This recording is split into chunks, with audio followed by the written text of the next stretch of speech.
cette fois, on est bon.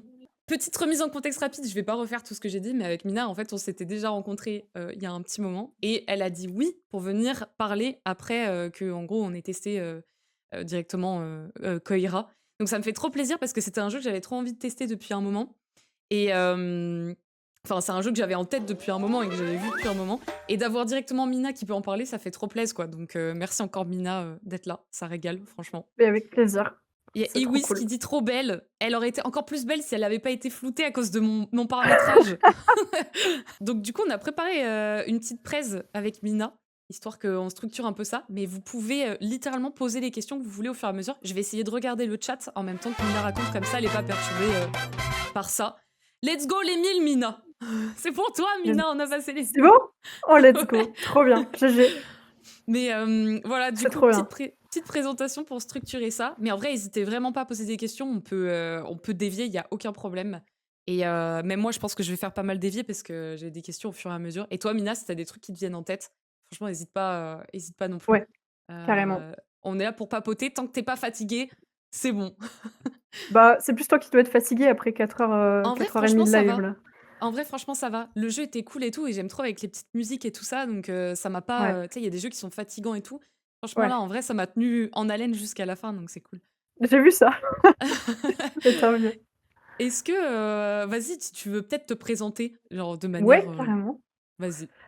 Bah, du coup, je m'appelle Mina, je suis à Dontnod depuis, 3 ans maintenant, 3 ans et 1 mois même et au poste de Game Content Analyst, mais là, j'ai parlé plutôt de UX Research parce qu'il y a un petit peu un mélange entre User Research et UX, ce que je vous expliquerai un petit peu après et du coup, comment j'ai rejoint Dontnod? Bah, j'ai fait un master à l'Engmin après une licence de psycho et ça fait 3 ans maintenant que je travaille, au pôle, éditorial de Dontnod et que, j'accompagne, les projets internes et les projets externes, jusqu'à la release. Voilà, c'est un métier qui est hyper intéressant et qui combine UX et UR donc j'aurais pas pu être plus comblée. C'est ça, moi, que je voulais te demander, genre vraiment ce côté, UX et UR, genre, est-ce que enfin, je te laisse du coup papoter là-dessus, je suis complète et tout si jamais tu as besoin, mais si tu veux nous expliquer genre la différence entre UX et UR et pourquoi du coup tu as ce mix UX researcher alors que d'habitude c'est, Mmh. user researcher? Carrément. Bah, en fait, peut-être que je peux commencer à parler peut-être du contexte dans lequel je travaille parce que ça Carrément, va ouais. un peu aider à comprendre, pourquoi, ces deux aspects. Du coup, donc moi je travaille au pôle édito de Dontnod, qu'on appelle le publishing et il y a 3 équipes dans ce pôle qui sont chargées d'accompagner les jeux jusqu'à la release, et donc dans ces 3 pôles, il y a, le game, content analysis, donc c'est le pôle dans lequel je travaille. Il y a Mmh. le pôle plutôt côté publishing, producteurs, donc là, c'est vraiment des producteurs qui vont suivre, les projets, qui vont faire du lien avec, le marketing, le QA, la localisation, et avec nous aussi en tant que analystes, contenu et puis il y a aussi les personnes qui vont se charger de la certification, et qui, eux, sont vraiment spécialistes dans, tout ce qui est, parler avec les consoliers pour, faire arriver le jeu sur les plateformes à Mmh. la bonne heure, au bon endroit, sur les bonnes versions et cetera. Donc c'est un peu, tu vois, ces trois aspects-là, qui constituent le publishing et du coup, dans mon équipe à moi, on est des analystes qui avons je sais plus parler français, c'est terrible. T'inquiète. On Ça a m'arrive tous aussi des, de perdre les des mots et tout, spécialités. t'inquiète. Beh, ouais, c'est ça, le stress. On a tous des spécialités différentes et on est chargé d'analyser les jeux qui sont en cours de production à Dontnod et de faire des retours aux développeurs sur le contenu. Et donc, dans mon équipe, on est 4. On a été jusqu'à 6 personnes et on avait des OK. spécificités tous un peu différents. Donc il y avait, des personnes en art, en GD, j'ai un collègue qui est GPP aussi, on avait une personne en ARA aussi et moi en UX et UR. Et donc on a tous un peu on a un côté multidisciplinaire qui donne Mmh. un peu, un regard transverse sur le jeu qu'on va analyser pour faire des retours aux devs et après, faire des suggestions de design, d'amélioration, voilà. Du coup, il y a pas mal d'UX, de mon côté. Ça a passé à la fois par, bah, faire des analyses, du jeu. Donc tous les mois et demi à peu près, on OK, va, se réunir en équipe pour tester un jeu et faire des feedbacks, aux développeurs. Et du coup, on va chacun mettre un peu sa spécialité, hem, hem, dans la review. Et du coup, moi, c'est plutôt UX. Et à côté de ça, je vais faire aussi organiser des playtests, pour, bah, agrémenter un peu toutes ces reviews et OK, qu'on parle vraiment que d'une seule voix qui est celle des joueurs. Et en fait, on est OK, vraiment les premiers joueurs, qui arrivent, sur un jeu, en gros. OK. Voilà. Et pour aider un petit peu, parce que je vois qu'il y a Scarabou qui dit: «Moi qui essaie de comprendre les acronymes», c'est vrai que en fait, dans le jeu Oh, vidéo, on a pardon. énormément de non, il y a pas de problème, c'est on a comme tous les métiers, en fait, on a énormément d'acronymes et tout. C'est vrai que c'est galère à tout raccrocher. Je Carrément. saurais même pas, en fait ouais, voilà. UX, c'est user experience, donc ça va vraiment être le côté, design. UR, c'est user research, donc c'est ce que Mina expliquait à la fin, c'est organiser les playtests et donc faire parler d'une voix les joueurs. C'est un user researcher, c'est vraiment ça, c'est organiser des playtests et ensuite récupérer donc toutes les analyses qui peuvent en être faites, toutes les données qui ont été récupérées et dire ok qu'est-ce qui en ressort, qu'est-ce que on peut faire. Et typiquement un user researcher, il va organiser tout ça et sortir les résultats. Un UX designer, lui, il sera peut-être plus à trouver des solutions design à mettre en place directement dans le jeu. Carrément. Playtest, bah, c'est test utilisateur. Je sais plus quels sont les autres acronymes qui sont sortis au fur et à mesure. Mais tu as dit, en fait, c'est marrant parce que du coup, vous vous êtes organisé. Donc, t'es côté, je sais plus si tu l'as mentionné, ça, t'es côté éditeur, toi, t'es pas du tout côté C'est ça. prod, Ouais, prod. ouais, Ok. Et donc, du coup, ça exactement. aussi pour le contexte, pour ceux qui savent pas forcément, dans le jeu vidéo, il va y avoir effectivement l'éditeur. Donc, typiquement, Dontnod sont éditeurs et développeurs. Ubisoft sont éditeurs et développeurs. Mais tous leurs jeux, surtout leurs jeux, ils sont pas forcément éditeurs et développeurs. Éditeur, c'est plus, tu vas mettre de l'argent dans ce projet-là, tu vas accompagner l'équipe de développement et la production, en fait, à réaliser leur jeu, leur faire des retours sur comment ça peut être amélioré ou non. Il y a peut-être la partie marketing qui va être dedans et tout. Développeur, ça va vraiment être se concentrer sur développer le jeu et beaucoup moins. Enfin, c'est difficile en vrai à définir parce qu'en vrai, il y a de plus en plus de. Enfin, c'est galère quoi à définir exactement. Ouais, Mais ouais, vraiment, si on le scinde comme ça, éditeur, ça va plus être la partie gestion au global et développeur, ça va vraiment être développer le jeu, quoi. En gros. c'est exactement ça. Ouais, Et très donc, bonne explication. et donc toi, du coup, t'es côté éditeur et t'organisais des playtests tous les mois, du coup, c'est ça? À peu près. Alors, sur Koira, on était plus sur 2 3 mois, Ok. mais il faut savoir que l'équipe de son côté, elle préparait aussi des playtests. Donc, c'était assez complémentaire en fait. Eux faisaient leurs playtests, puis après, quelques mois plus tard, nous, on venait, valider les changements ou pas avec les personnes qui avaient encore jamais qui avaient, pardon, encore jamais testé Koira. Et ce qui est cool, c'est qu'à Dontnod, donc tous les playtests qu'on a organisés, c'était des playtests internes où, oh, ça crache de mon côté le stream? Non, c'est bon? Euh, Ah non, Ça c'est bon. crache? Moi, c'est ok, je t'ai toujours. Ouais, non, j'ai eu une interruption d'un coup, un message rouge bizarre. C'est good. Oui, ce que je disais, c'était que, on faisait participer du coup des développeurs de Dontnod sur les projets externes, parce que du coup Koira, c'était un jeu coproduit avec qu'est-ce que je dis? Koira.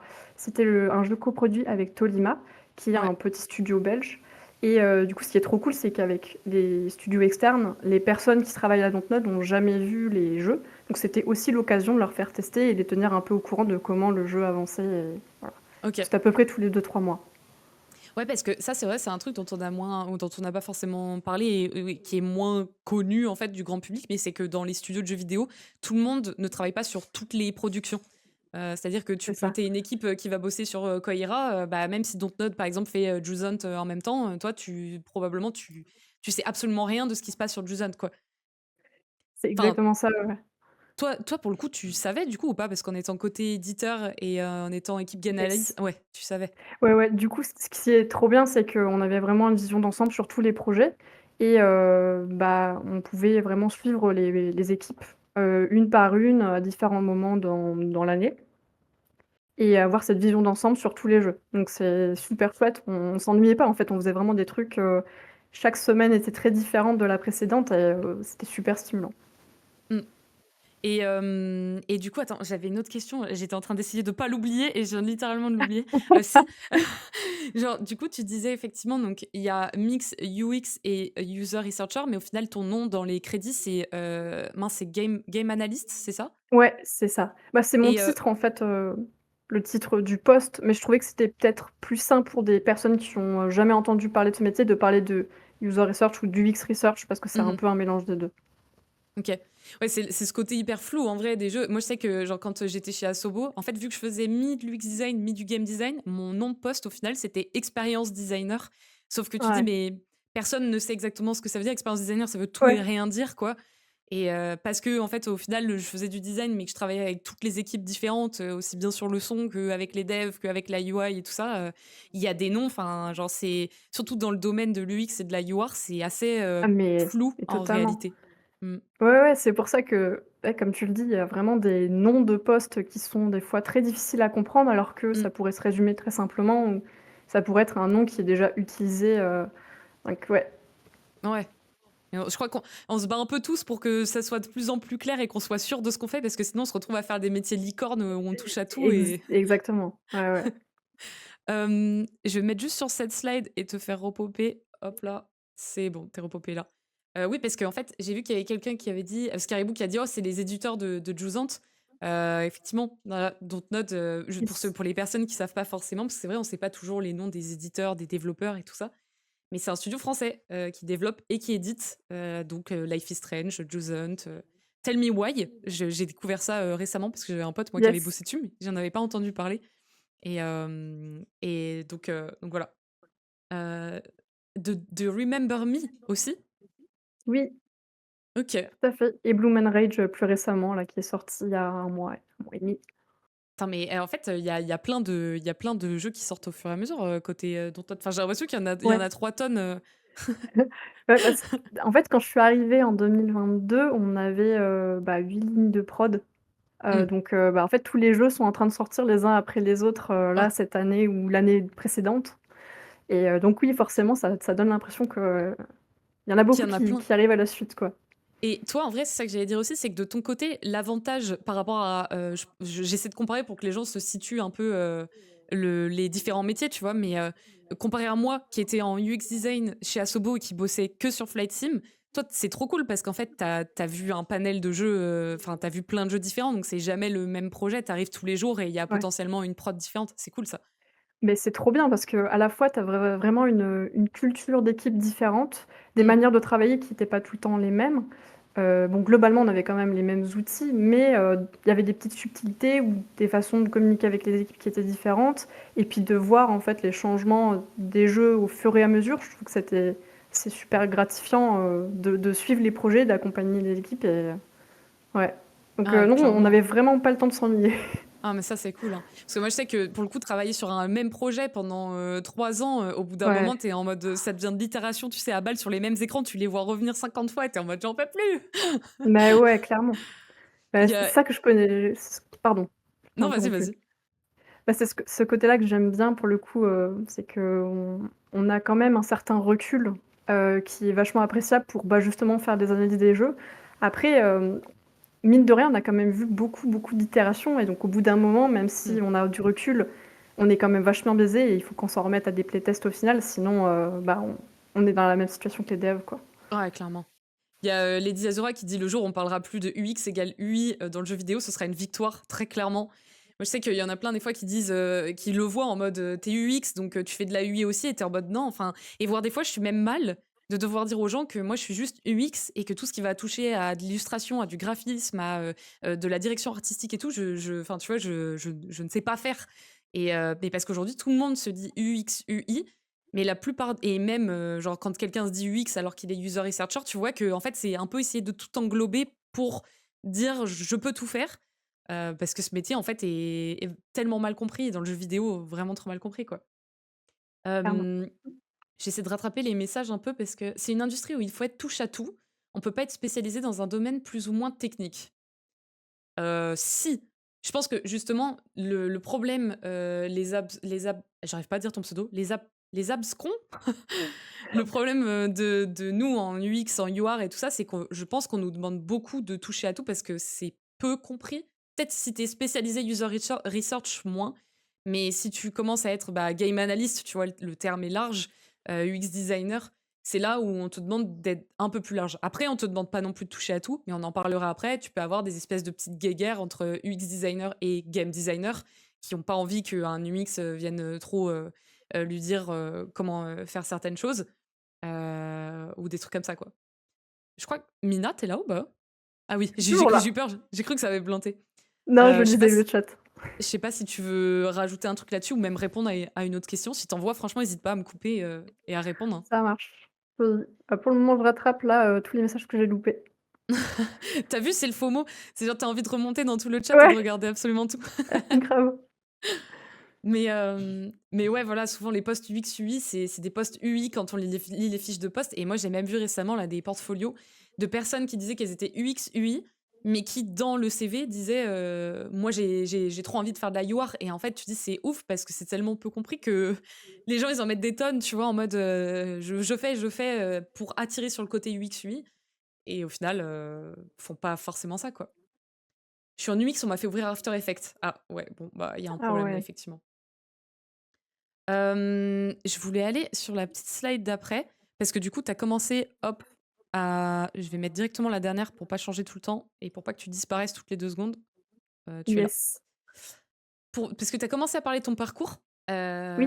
Voilà. Et du coup, Bah, je mets la slide du parcours. vas-y. Bah, je peux en parler un petit peu si ça intéresse du monde. Mais du coup, oui, j'ai fait des études dans le JV, du coup. Pour ceux qui connaissent l'Engmin, bah, c'est une école publique à Angoulême, donc qui propose un master en 2 ans. Et bah, j'ai fait ce master il y a 3-4 ans en spécialité ergonomie. Et juste avant ça, j'avais fait une licence de psychologie. Et à la fin de ma licence, je savais vraiment pas quoi faire. Je me souviens, j'hésitais énormément dans la psychologie clinique et l'ergonomie. Et en fait, c'est grâce à l'ergonomie que j'ai trouvé l'Engmin et que j'ai postulé après pour faire mon master. Et ce qui est trop bien avec cette école, c'était que bah, on t'apprend vraiment à faire des jeux en équipe avec des gens qui ont des spécialités complètement différentes. Et ça m'a passionnée de voir en fait des gens avec des backgrounds hyper différents du mien. Et ensemble, on faisait des jeux. Enfin, je pense que c'était vraiment des années hyper intéressantes. Et Hum. beaucoup de mes amis aujourd'hui Moi, faisaient partie je, de co- l'enchaînement. je connais beaucoup de personnes aussi qui viennent de l'Engmin et c'est impressionnant à quel point je trouve qu'il y a une espèce de, tu sais, genre d'esprit d'équipe de fou, à quel point les gens qui ont bossé là-bas ont l'air d'être hyper soudés et ont l'air d'avoir touché à plein de trucs différents aussi. Donc ça, c'est trop cool, quoi. Ouais, bah, c'est vraiment la force de l'école de mettre des gens qui font des trucs très différents ensemble pour faire un jeu. Après, tu me diras, c'est quand même le principe de beaucoup d'écoles de jeux vidéo, mais là, Oui. pour le coup, il y a des spécialités que tu ne retrouves pas ailleurs, comme bah, par exemple la spécialité ergonomie. Mm. Donc, c'est chouette en plus parce que du coup, on n'est pas forcément sensibilisé à l'ergonomie et tu as une école qui le fait. Et du coup, après, les pros qui arrivent, que ce soit les producteurs, les progs, les GD, ils savent aussi travailler avec des ergos et Mm. des UX ou des UR. Donc, bah, c'est chouette pour nous. C'est plus facile, ouais, c'est clair, que des personnes qui comprennent pas exactement ce que c'est, qui n'en ont jamais entendu parler et qui, du coup, savent pas forcément travailler Ouais, avec ces personnes-là. grave. Et donc, du coup, comment toi, t'es rentré dans l'industrie du jeu vidéo? Parce que c'est toujours la question, moi, à chaque fois qu'on me pose en mode comment t'as fait pour passer du web au jeu vidéo? Toi, donc, du coup, t'as fait une école de JV. Est-ce que c'était facile de rentrer dans l'industrie après l'école ou comment ça s'est passé? Alors, donc j'avais déjà fait un premier stage en M1, je me souviens, dans un tout petit studio, qui s'appelle Pierrefeuille Studio et qui est sur Bordeaux. Ils faisaient un Ok. jeu d'enquête et j'ai eu la chance de faire un petit stage là-bas, ce qui était assez rare en M1, donc j'étais trop contente. Et pour le M2, j'avoue que j'ai bien galéré, à trouver un stage. Au début, j'étais partie pour, un stage qui n'avait rien à voir avec le jeu vidéo et en fait, mon lead actuel, m'avait contacté quelques mois avant la deadline, je crois que c'était en décembre et que j'avais commencé en fait à chercher un peu sérieusement à ce moment-là et j'avais fait un post LinkedIn. Ok. Des fois LinkedIn ça fonctionne et Non, en mais fait vraiment, grâce hein. à ce post, ouais, franchement je m'y attendais pas. Grâce à ce post, quelqu'un lui a transféré mon CV et ça correspondait à ce qu'il cherchait. En fait, il cherchait le profil d'un UX, à ce moment-là pour rejoindre, le pôle édito et donc c'est super bien tombé et il m'a contactée et bon, il y a eu quelques mois de latence mais j'ai eu la réponse et j'ai été prise à Dontnod, au publishing. Ah, mais c'est trop bien ça en vrai, hein. Mais ça, c'est. En fait, moi, je sais que c'est la question qu'on me pose souvent parce que il y a tellement peu de place dans le jeu vidéo, puis en fait, c'est tellement dur de se démarquer que autant ceux qui sont en école, souvent, ils ont fait des projets de jeux et des trucs comme ça, donc du coup, ils arrivent à s'en sortir. Mais quand t'es hors du jeu vidéo, souvent, enfin, hors d'école de JV et tout, c'est un peu le mythe de. C'est impossible de rentrer dans le jeu vidéo si t'as même pas fait de petits projets à côté ou quoi. Et donc c'est marrant parce qu'on a deux parcours du coup qui sont complètement différents. Toi, c'est un parcours Ouais. où tu étais en école, tu as fait un post LinkedIn et tu t'es retrouvé dans ton premier job. Moi, pour le coup, c'était. Enfin, en vrai, moi, je crois que c'était surtout un gros coup de chance aussi, tu vois. Genre, mon lead qui était dans le web design à la base et qui, du coup, a vu Ouais. mon profil qui était dans le web design et qui a fait, oh, let's go, comme ça change, tu vois, genre de gens Ah ouais, qui c'est sortent trop juste du bien. jeu vidéo. Non, mais c'est ouf. Il y a quand même vachement de la chance qui joue à tout ça, mais j'avais quand même envie de faire passer ce message-là de tu vois, genre, moi, ce que j'ai tenté, toi, ce que t'as fait sur LinkedIn, c'est un peu. C'est pas au culot, mais c'est comme quoi, genre, poster sur LinkedIn, envoyer son CV ou quoi que ce soit en studio, faut pas que les gens, ils se bloquent et qu'ils se disent, je le fais pas Ouais. parce que ça m'arrivera jamais, tu vois. Parce qu'en vrai, c'est justement en faisant pas que t'as 100% de chance que du coup, tu rentres jamais. Enfin, de jamais rentrer dans l'industrie du jeu vidéo, quoi.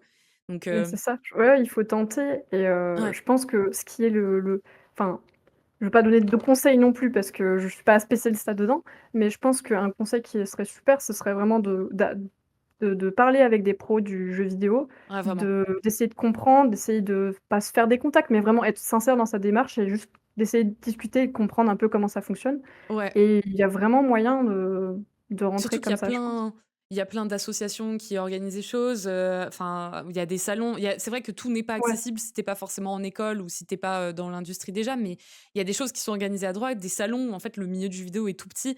Et ouais, enfin, le message peut être bateau comme ça parce que c'est vrai que l'industrie aujourd'hui, elle a une tête un petit peu ouais, c'est catastrophique. compliqué en ce moment. Ou bah ouais, ou honnêtement, c'est plus des gens qui s'en vont de l'industrie que des gens qui y restent parce que bon voilà quoi, les studios en ce moment c'est compliqué. Mais je pense que c'est quand même un message important à passer de voilà, si jamais vous tentez de toute façon, c'est mieux que de juste pas tenter et de se dire que c'est mort. Et surtout faire vos projets à vous aussi. Genre si je sais pas par exemple vous faites de l'UX design et que vous avez un jeu que vous avez envie d'analyser ou refaire une interface ou quoi, c'est tout con mais genre ça fait que sur votre portfolio, vous avez un ou sur votre CV, vous avez une petite expérience de j'ai redesigné ça, par exemple. Ça veut pas dire que vous serez 100% pris, mais au moins, vous avez testé ça, quoi.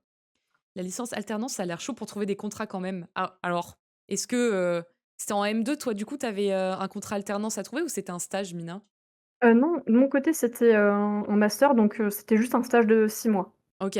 4 à Ouais, 6 mois. Alors c'est vrai alternance. que ouais, j'ai entendu parler des licences, Engmin et ça avait l'air un peu compliqué de ce côté-là, surtout parce que il y avait beaucoup plus de, personnes qui devaient trouver un stage, donc Hmm. forcément ça réduit les chances d'en trouver un. Ouais, puis vu encore une fois la tête de l'industrie, je pense qu'ils ont plus envie de prendre des gens sur 6 mois parce qu'il y a une demande à un moment et après 6 mois, tu vois s'il y a besoin ou pas que sur une année entière où en plus la personne est là une semaine sur deux, voire des fois une semaine sur trois et d'autres trucs comme ça. Ouais, peut-être bien. Mais ouais. Et l'énergumène, c'est ça. Fonce, postule dans le JV, oublie que t'as aucune chance sur un malentendu, ça peut marcher. C'est vrai que le message est pas fou, mais mais bref, pour ceux qui veulent tenter, voilà quoi, à tenter. Hop, on va switcher sur ton métier.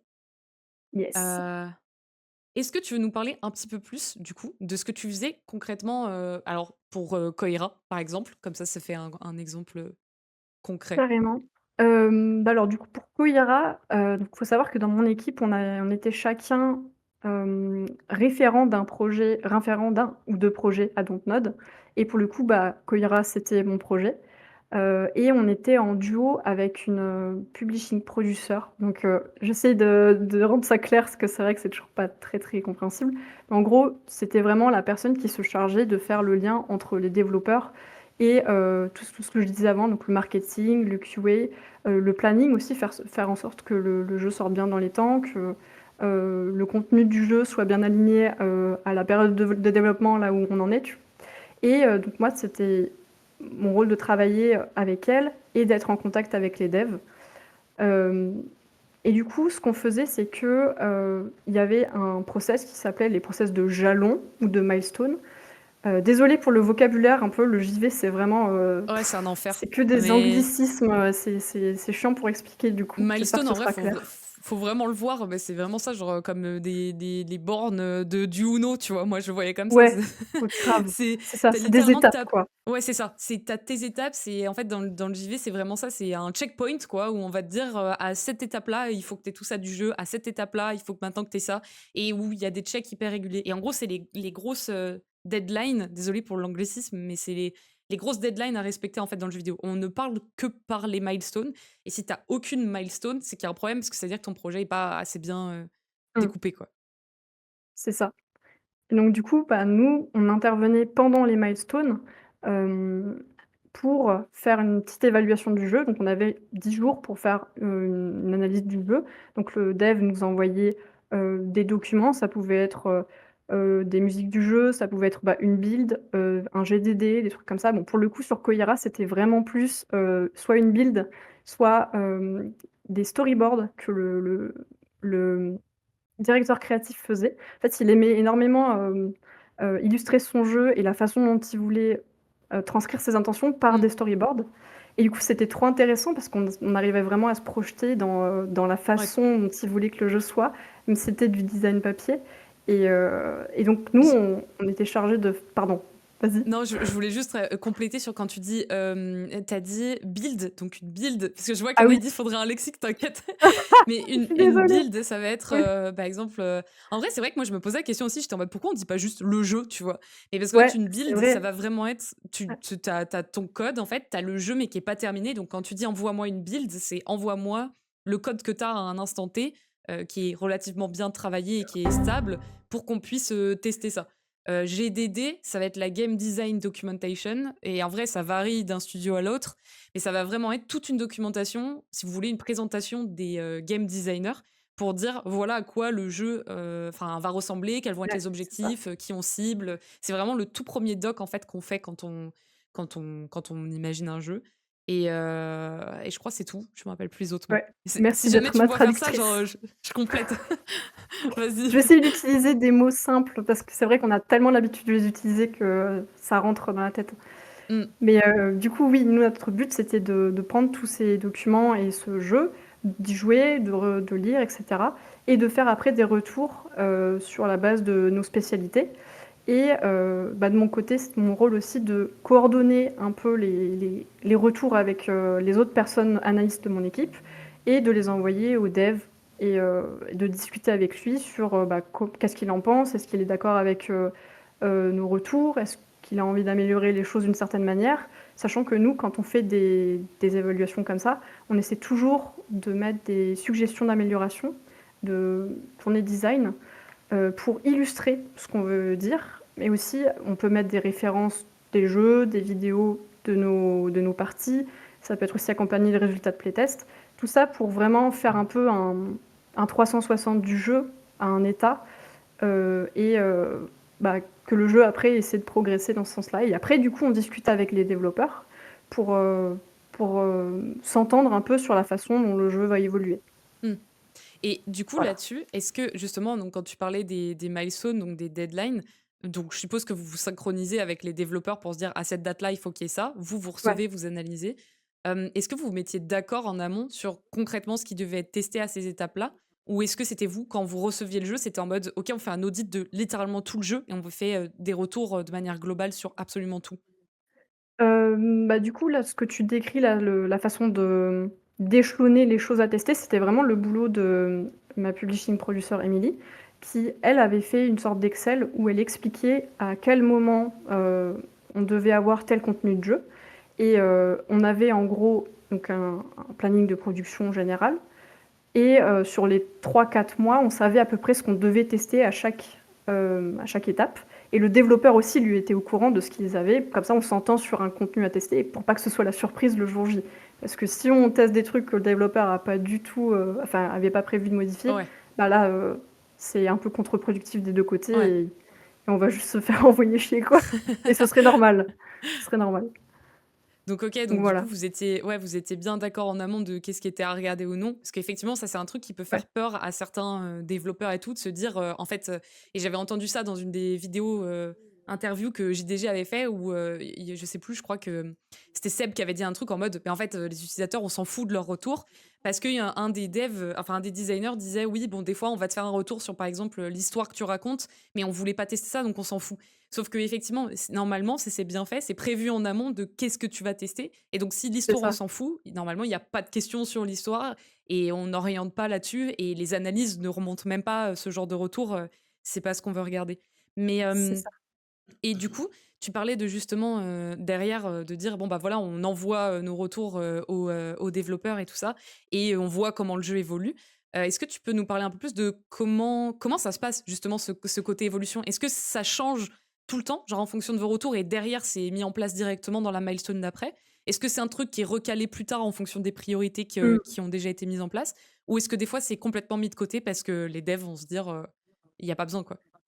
Bah, les 3 en fait, ça dépend vraiment, enfin, là, sur Koira, pour le coup, on avait vraiment un contact assez régulier avec, Ben, qui était, le directeur créatif et dès qu'on envoyait une review, donc notre évaluation, on regardait ensemble. Il faisait, lui, un document où il disait point par point, quels étaient les problèmes qu'ils avaient identifiés de leur côté et du nôtre. Ils faisaient vraiment toute la liste, tu vois? Et après, ils disaient la façon dont ils allaient les adresser. Et du coup, c'était vraiment très clair sur, est-ce qu'on a bien identifié les mêmes problèmes et la façon de les résoudre? Et après, ils nous expliquaient vraiment comment ils comptaient faire ça dans le jeu.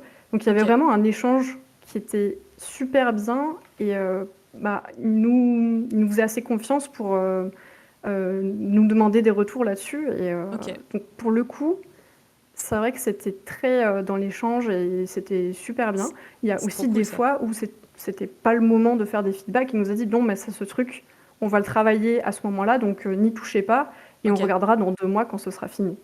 C'est trop cool, en vrai, ce retour, c'est hyper important, genre de se dire que vous faites des retours parce que c'est votre expertise, mais qu'en même temps, eux puissent aussi vous dire, bah, qu'est-ce qu'on peut faire, qu'est-ce qu'on peut pas faire, comment on se débrouille, tu vois, pour le mettre en place. Et ça, c'est trop important aussi. Ouais, Et ouais, grave. purée, je perds mes questions au fur et à mesure, je te jure, à chaque fois que tu parles, je suis en mode, attends, vas-y, j'en ai une autre et tout. Mais pour comparer, parce que je me suis dit que ça pouvait peut-être vous intéresser aussi, si je pose ces questions-là en fait à Mina, c'est parce qu'on se rend compte aussi avec Mina qu'il y a des choses qui fonctionnent pareil et il y a d'autres choses, ça fonctionne pas du tout pareil. Et surtout, Mina, elle est côté éditeur et moi j'étais côté développeur. Et en fait, je trouve ça trop cool, la relation qu'elle décrit justement avec Tolima, où nous, pour le coup, ça pouvait être compliqué aussi à certains moments avec Microsoft. J'ai un stylo, ouais, j'écris mes questions littéralement. Mais ouais, où on se posait pas mal, enfin, où en fait, des fois, c'était un peu compliqué ce lien, éditeur et développeur parce que il y avait des tests qui pouvaient popper à n'importe quel moment, mais on n'était pas forcément au courant. Tout le monde essayait de s'organiser quand une milestone Microsoft tombait, de se dire: «Bah, là, on se démerde pour faire, la build parfaite pour eux et faire les tests qu'ils ont prévus». Mais quand nous, de notre côté, en UX design, on était en mode: «On est sûr qu'il faut tester, cette chose parce que ça marche pas». Bah, en fait, on n'arrivait pas à se débrouiller, à faire en sorte que, du coup, la boîte s'organise autour de nos besoins. Parce que c'était vraiment priorité à ce que l'éditeur demandait. C'était à eux qu'on devait des comptes, entre guillemets.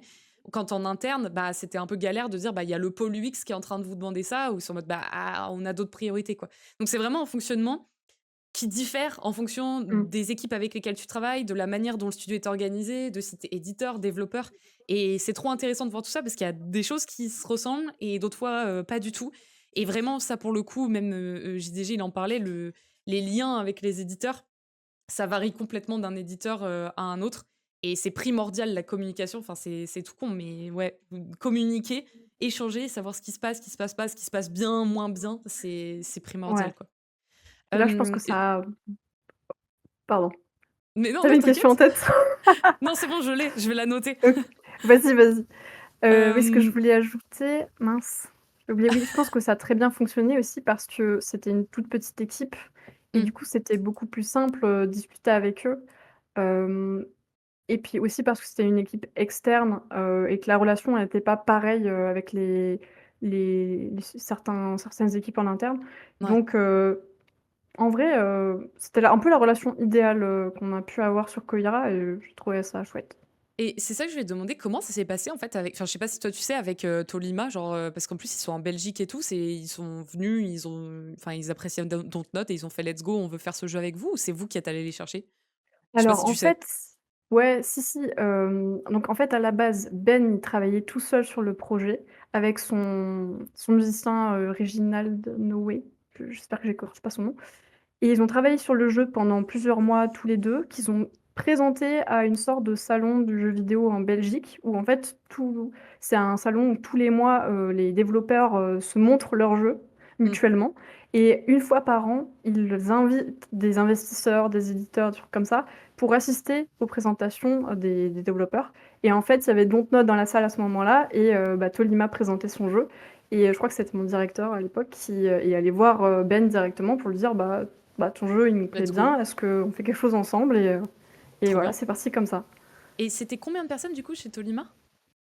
Alors à la base, ils étaient 2, OK, avec le lead dev 3, donc ils sont montés jusqu'à 6 ou 7, je crois, OK. au max, ouais. Et c'était un projet sur combien de temps? Je me rappelle pas, enfin je crois pas l'avoir vu. Environ 3 ans, OK, 3 ans. ouais. Et j'ai vu qu'il y avait des questions qui sont trop intéressantes aussi. Il y a Asko qui demande: «Combien de temps dure une milestone et est-ce que c'est une durée fixe?» Je te laisse répondre toi, je pense qu'on est à peu près Franchement, pareil. ouais, bah, ça dépend quand même vachement des équipes, des types de projets, de genre de jeu. Enfin, je pense qu'on est aux alentours de bah, alors une milestone, ça peut durer 1 mois comme 2 mois, Mmh. mais en généralement, nous, c'était plutôt, 6 semaines, donc 1 mois et demi à peu près. Ouais, pareil. Nous, c'était même délire, c'était à peu près 1 mois et demi et en gros, tout était drivé autour de cette milestone-là. Genre vraiment, de se dire: «Ah ah», on signait certains points, en fait, pour cette milestone, on était sûr et certain qu'il fallait faire ça. Autour, si on arrivait à faire d'autres choses, c'était cool, mais il y avait des gros points qui étaient, Mmh. enfin, comment dire? Merde, marqués dans le marbre, j'allais dire, mais c'est pas ça l'expression Ouais. exacte. Gravés dans le marbre. Hem et il y a Scaribou qui dit: «On parle beaucoup des features, mais est-ce que Mina peut avoir un droit de regard sur toute la partie sound design, musique?» Hem, alors c'est intéressant parce que dans notre équipe, la seule spécialité qu'on n'avait pas, c'est justement le côté sound design. Et de mon côté, c'est quelque chose que j'aime vraiment beaucoup, tout ce qui est musique et sound design, donc j'ai pu faire quelques retours là-dessus. Après, on va jamais, ordonner un truc à un dev. S'il veut faire des changements de la façon dont on propose, c'est tant mieux. Après, bah, s'il a pas envie et qu'il trouve pas que ça forcément pertinent, bah, il a le droit de pas le faire non plus. Mais c'est cool parce que pour le coup, j'ai l'impression qu'il y a pas mal de changements sur le sound design qui a été fait et bah, enfin le Ça sound fait design plaisir. du jeu aujourd'hui, je trouve trop Ah bien. ouais, il est trop bien. Il est trop, trop bien. Et tu vois, du coup, ça mène à la question que je voulais te poser au tout début, j'ai zappé et l'énergumène, il le redemande aussi. Il dit: «C'est quoi UX researcher?» Et en gros, ça lie un peu à ce que tu dis, genre parce que pour moi, dans ma tête, c'était user researcher, c'est tu fais, les tests, tu fais les analyses et tu dis ce qui va pas, mais t'es pas techniquement censé dire comment améliorer tout ça, parce que c'est normalement plus les designers, enfin, c'est flou ça aussi cette partie, tu vois? Ouais, Mais donc du coup, toi, c'est clair. quand tu dis UX researcher, c'est pourquoi que tu dis ça comme ça exactement? Bah, en fait, j'ai choisi ce terme parce qu'il y avait à la fois UX et researcher. Je me suis pas pris la tête, j'avoue, mais c'est vrai qu'il y a pas de design dedans, donc techniquement, ça serait plutôt quelqu'un qui réalise des playtests et qui fait, voilà, qui me présente les résultats et cetera. Mais dans mon cas, c'était un peu différent étant donné qu'on pouvait faire Mmh. des suggestions de design, dans les contraintes techniques du projet et dans les intentions des développeurs toujours. Mais, c'est en fait, c'était pas non plus du design comme ça pourrait être en prod, où là, Mmh. vraiment, tu designes des features, c'est vraiment des Mmh. suggestions. Donc, c'est un Ah, peu c'est difficile galère. de trouver les bons mots, franchement. Hein, c'est galère, hein. Moi, tu vois, genre, je trouve ça ouf, en fait, toute cette partie que tu racontes, qui est carrément un autre côté de l'UX parce que moi, pour le coup, j'étais vraiment dans le design d'interface et le design d'expérience, le design des flows et des features avec les GD. Donc, c'était vraiment, construire Ouais, toute la feature avec eux, poser des interfaces, faire des prototypes. Mais, tout ce qui était, test, c'était Microsoft. Tout ce qui était analyse des tests, c'était Microsoft. Et à la limite, nous, on récupérait une liste derrière de ce qui allait et de ce qui allait pas. ouais, Et on voyait comment prioriser ça avec les prods, quoi. Donc c'est OK. trop intéressant. Ah, c'est trop cool et bah, du coup, ça, on avait aussi une partie UX à Dontnod, donc un pôle UX design. D'ailleurs, je crois que j'ai vu, lead UX Dontnod dans les commentaires. Oui. Mais du coup, oui, on avait à la fois, des personnes en UX design qui étaient en prod et qui aidaient les équipes très concrètement, Ouais. sur le design des features et du coup, de notre côté, c'était plus une vision un peu, plus, au-dessus quoi, un peu plus Mmh. transversale sur les projets et on interagissait ensemble, en tout cas avec le pôle UX pour, bah, communiquer sur les projets, la façon dont certains sujets en UX étaient abordés et ce qui était prévu et cetera. Donc c'était un échange aussi entre eux et nous et Ouais. c'était un assez complémentaire. En vrai, ouais, enfin, après, je me rends pas compte dans le jeu vidéo, mais je sais que dans le web, quand je bossais avec justement un user researcher qui avait fait les tests et qu'ensuite, moi, je pouvais redesigner ou quoi, l'énorme avantage, c'est que déjà, c'était pas moi qui faisais les tests, donc c'est pas moi qui les biaisais, tu vois? Parce que je trouve que Ouais, tester tes propres designs, c'est un enfer parce que il y a certains retours, t'as pas envie, il y a des questions, quand tu les entends, quand tu entends les réponses, bah, t'es forcément biaisé et cet échange, il est hyper important. Mais ça peut être dur des fois parce que, tu justement quelqu'un qui est plus macro, qui a pas tout le contexte ou tout le design, qui va te dire quoi changer et c'est toujours ce ouais, côté qui est hyper dur, même pour les game designers au final, c'est hein, de se dire: clair. «Bah, ton intention est cool, mais il y a peut-être des choses à changer, quoi». Ouais. Ouais, ouais, c'est hyper difficile aussi, je trouve, de trouver la façon d'aborder, les choses pour le dire de la bonne façon et surtout ouais, j'en parlerai peut-être un peu plus tard, mais la légitimité de faire des feedbacks, je trouve que c'est toujours un peu Oui. tricky, dans ce métier-là. Mais je pense que c'est un truc de UX designer vraiment, je trouve que de tous les designers, enfin les UX designers, UX, UI, enfin tu vois genre Ouais, ce monde-là, ce gros groupe. toutes toutes les personnes que j'ai rencontrées ont vraiment ce côté, hyper curieux, hyper remise en question. Alors je vais pas dire tout le monde parce que j'ai pas rencontré tout le monde, mais je trouve qu'il y a vraiment ce côté-là de gens qui sont curieux de plein de choses, mais qui en même temps du coup, se sentent pas légitimes, ont Ouais, vachement le syndrome, tu sais, de l'imposteur en fait parce que c'est ni oui ni non, tu vois? C'est pas blanc ou noir dans l'expérience utilisateur. Ça dépend du contexte, ça dépend de ce que tes joueurs font faire, mmh, ça dépend de ce que tu veux faire ressentir dans le jeu et donc du coup, ouais, faire des retours comme ça, c'est dur, quoi. C'est dur parce que tu te dis: «Est-ce que je vais pas vexer des gens? Est-ce qu'ils vont pas mal le prendre? Est-ce qu'ils vont pas ne pas être d'accord parce que je suis pas tout le temps avec eux?» Et puis tu as toujours peur aussi de te dire: «Imagine le retour que j'ai fait, en fait, c'est pas le bon et ça sera de ma faute». ouais, Mmh, ouais, mais complètement. Oui, bah, on pourra en parler un hem, petit peu plus si tu veux après, pour le coup, OK. j'ai pas mal de choses à dire là-dessus. Tu veux en parler maintenant ou tu veux qu'on continue un peu les slides et qu'on voit ensuite, si tu veux revenir dessus? Vas-y, on peut continuer les slides. Vas-y, bah, je te continue les slides? Ouais? OK. Hem, du coup, ouais, genre, en fait, on en a un petit peu parlé, mais la question qu'on avait mis après dans les slides, c'était: «Est-ce que, du coup, tout ce métier-là, c'est conforme à ce que tu imaginais?» Si j'ai posé cette question, c'est parce que moi, je sais que ça l'était pas du tout. C'était pas du tout conforme à ce que j'imaginais, par rapport au web dans le jeu vidéo. Donc du coup, voilà, je voulais poser cette question-là Mmh. de: «Est-ce que c'est conforme à tout ce que tu imaginais?» Bah, alors, je trouve que mon lead en avait vraiment fait une super description à l'époque et je me disais: C'est oui, c'est enfin, après quand je suis arrivée en stage et que j'ai fait toutes les tâches qu'il m'avait décrites, ça mentait pas quoi, c'était vraiment, exactement ce à quoi je m'attendais. Par contre, ce à quoi je m'attendais moins, c'était plus l'environnement de travail Mmh. parce que travailler dans un pôle édito, c'est quand même, vraiment différent de tout ce que j'avais pu faire, à l'école où j'étais vraiment en prod avec les camarades, à développer un jeu et Ouais. en fait, je trouvais ça j'ai appris beaucoup, beaucoup sur, le développement, du jeu et surtout l'accompagnement jusqu'à la release parce qu'il y a énormément de trucs dont on parle pas du tout côté support qui sont Mmh hyper mh. intéressants. Genre, le l'age rating, alors je vais encore dire des trucs, en anglais, je suis désolée, mais, l'age rating, comment tu traduis ça? C'est, bah, juste, comment on donne une note, Mmh. C'est les une PEGI là? limite d'âge à un jeu. Ouais, Ouais. c'est ça, c'est PEGI. C'était genre ça, comment est-ce que ça se passe? Comment est-ce qu'on enregistre des voix? Et tout ça, c'est des trucs que j'ai pu, aussi apprendre ou voir, qui font pas du tout partie de mes tâches à côté, mais vu que Mmh. les collègues avaient peut-être besoin d'aide sur ces trucs-là, j'ai pu donner des coups de main aussi et c'est trop intéressant de voir Mmh. toute cette partie dont on parle très peu du jeu vidéo aussi. Donc j'avoue qu'en fait, c'était plutôt conforme à ce que j'imaginais et puis j'ai appris beaucoup, donc plutôt C'est cool. cool. Franchement, c'est trop cool ça. Hem, mais c'est vrai qu'il y a je tourne, hop. Mais c'est vrai que, ouais, il y a énormément de choses dont on parle pas et en fait, quand tu te retrouves dans le milieu du jeu vidéo, tu es en mode: «Oh waouh!» En vrai, tu sais même pas comment ils auraient pu en parler, c'est juste que c'est une industrie où les gens, osent pas forcément parler ou c'est Ouais, compliqué, en fait, de faire des apparitions parce que tu sais jamais, tu trop peur de leaker des trucs.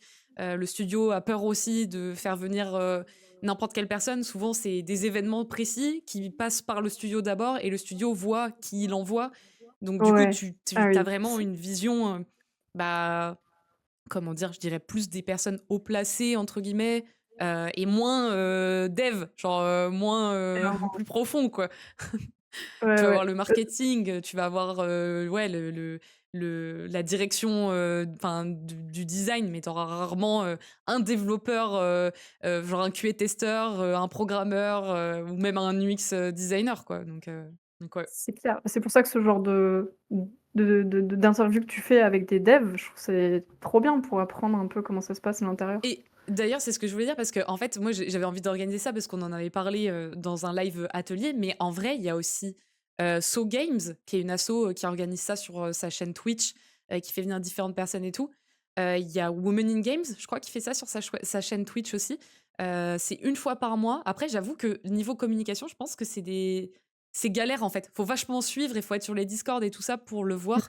Ouais, sans doute. Heu, donc moi je crois que j'ai appris ça tard, hein, ou alors j'ai découvert ça avant de rentrer dans l'industrie et après j'en ai plus vu.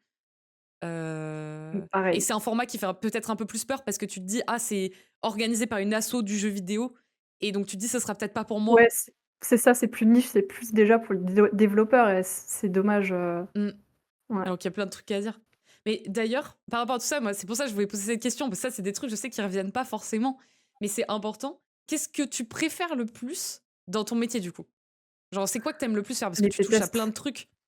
Les playtests, c'est vraiment le truc qui me bah, en fait, c'est vraiment à la fois mon cœur de métier parce que j'ai fait une licence de psycho avec beaucoup d'aspects recherche et que c'est quelque chose qui m'intéresse de ouf et vraiment ce côté observer les joueurs, comprendre pourquoi est-ce qu'ils réagissent comme ça et surtout après le côté support, hem, aux devs. C'est vraiment que tu te sens utile en accumulant un peu les retours et en les transmettant aux devs pour qu'après le jeu évolue dans la bonne direction et je trouve qu'il y a vraiment un truc gratifiant à ça et ouais, je sais pas, je veux vraiment, c'est le truc qui m'anime le plus et le truc que j'aime le plus faire. À chaque fois qu'il y avait un playtest à Dontnod, qui tombait, j'étais trop contente et je tunnel dedans, quoi, c'est trop cool. Et et que d'ailleurs, parce qu'en plus, on parle des playtests comme ça, genre de manière globale, mais en fait, il y a plein de manières d'organiser des tests, joueurs. Est-ce que, justement, c'était un truc que t'aimais? Est-ce qu'il y avait des tests que t'aimais plus faire ou pas? Est-ce qu'il y en a un que t'as vraiment préféré et dont t'as envie de parler en mode: «Tiens, c'était un type de test comme ça»? Heu, tu Ah ouais! mmh, Bah, ouais, il y en a eu un ou 2. Bah, il y a dernièrement un playtest en juillet, sur les puzzles de Koira, qui était OK, super cool à faire, parce qu'on a vraiment fait tester les puzzles, les plus importants et on savait qu'il y avait pas mal de trucs à bosser dessus. Donc on a fait un playtest spécial puzzle avec, plein de gens qui avaient soit déjà un petit peu testé le jeu et qui étaient pas complètement nouveaux ou vraiment des nouveaux joueurs et on en a appris vachement, sur la façon dont les gens interagissent avec les puzzles et tout et il y a énormément d'améliorations qui ont pu être faites suite à ça. Donc c'était hyper fun à faire et il y a aussi, on avait fait un playtest sur, Bloom Rage, où là, pour le coup, j'étais en direct avec les joueurs parce que la plupart du temps, comment ça se passe à Dontnod pour les playtests, c'est qu'on laisse 3-4 jours aux personnes pour qu'elles jouent de leur côté. Et vu que ce OK. sont des devs qui prennent de leur temps de travail pour jouer au jeu, on ne veut pas leur imposer une heure précise ou quoi. Ouais. Comme ça, ils sont un peu libres de le faire à l'heure qu'ils veulent. Euh, et, euh, et donc là, cette fois-ci, c'était vraiment un playtest en direct avec les gens. Et OK. le but, c'était de tester l'utilisabilité du camcorder de Bloom Rage. Quand Et tu dis en direct, c'est ils sont venus littéralement au studio pour faire les tests ou en Sur distance? Teams, parce que tout OK. ouais, j'ai oublié de préciser, mais tout le travail était en télétravail et donc les playtests aussi étaient en télétravail et quand je dis en direct, du coup, c'était en direct sur Teams. C'est vrai que ça aurait OK. été cool de le faire sur place, mais c'était un peu plus de logistique Ouais, et c'est du clair. coup, c'était hyper, rigolo de voir les gens directement interagir avec, le camcorder. Je leur demandais de faire des tâches précises qu'ils faisaient et des fois, ils y arrivaient pas du tout, des fois, ils y arrivaient et donc c'était aussi hyper rigolo de faire ça en direct avec eux. Ah, c'est cool. Il y a tout un tas de questions qui a popé qui sont trop intéressantes. Alors il y a attends, j'en ai vu un. Est-ce que les playtests sont forcément testés par des développeurs? Déjà. Alors, J'ai vu il y a les il vaut questions mieux au-dessus, je pas. vais y répondre aussi, mais ils sont non, pas toujours? Pas toujours. Bah, alors là, pour le coup, à Dontnod, c'était, le cas. Dès qu'on faisait des playtests en interne, c'était le cas. Par contre, pour éviter quand même, il y a quand même un gros biais de faire tester par des devs. Mmh. Du coup, on essayait aussi d'avoir des personnes, des joueurs, lambda avec des labs de playtest, donc des laboratoires de playtest privés qu'on engage et qui font tester le jeu à des personnes, qui donc de leur base de données et donc là, on Tu avait des vraiment un n petit peu tous les profils. tu des noms de laboratoires de playtest avec lesquels, vous passiez ou pas? Ouais, on a Play in Lab, par exemple, on a, pas mal utilisé. On avait Indium aussi qui est basé en Europe de l'Est, je crois. On a eu, je crois qu'on a traité aussi avec Player Research. Donc OK, c'est à chaque fois des laboratoires privés de playtest qui font vraiment, tester une partie du jeu et on fait le protocole avec eux et à la fin, ils nous OK, envoient un rapport de playtest et c'est OK. super cool. Et en fait, ouais, c'est eux qui mais donc ça veut dire que c'est eux qui vont vous chercher aussi directement les joueurs et tout ça? Ils ont tout un C'est panel ça, de joueurs et ils envoient aux ouais, joueurs en mode, il y a un playtest qui va se passer, est-ce que exactement. est-ce que vous donniez parce que je sais que moi, par exemple, dans le web, c'est ce qu'on faisait vachement, on était en mo et dans le jeu vidéo aussi, hein, genre en mode, mais c'était plus Microsoft, on veut tel profil de joueurs qui ont déjà joué à tel type de jeu, qui ont entre tel et tel âge. Ça, tu Ouais. donnais toutes ces informations-là, Ouais, ouais, clairement, bah, pour Koira, c'est ce qu'on a fait, ouais, pour enfin, tous les autres projets aussi, on essaie. Mmh, Pour le coup, pour Koira, c'était un peu différent parce qu'on essaie d'avoir un petit peu de tout. Comme, le jeu avait l'intention de viser, un petit pas toutes les audiences, mais, d'avoir quand même une atteinte un peu grande. On essayait d'avoir plusieurs types de joueurs, mais qui quand même aimaient bien les petits jeux narratifs un peu courts, genre, Short Hike, blanc, gris, les couleurs, voilà, tout ça. et j'essaie de regarder comment tu gères ton recrutement de users? Ah, d'ailleurs, bon, bah, du coup, c'est en passant par soit genre, les devs en interne, soit, par justement ces, C'est ça. hem, merde, j'ai oublié le nom et du coup, ces organismes-là. Et juste, je comprends pas l'énergumène de ta question. Tu as dit: «Je comprends pas comment tu fais playtest un design dans le jeu assez avancé à des nouveaux joueurs». Tu veux dire, genre, par exemple, dans le cas d'un Elden Ring, si le boss c'était l'un des derniers boss? C'est peut-être pas le même type de playtest aussi, que justement, par exemple, sur Koira où tu as pas besoin, d'avoir un niveau, hyper, avancé en connaissance de jeu, quoi. Et après, sinon, tu choisis Oui. tes profils de joueurs. Genre, c'est peut-être des joueurs que tu as gardés depuis un moment et à qui tu fais tester, différentes parties de ton jeu, quoi.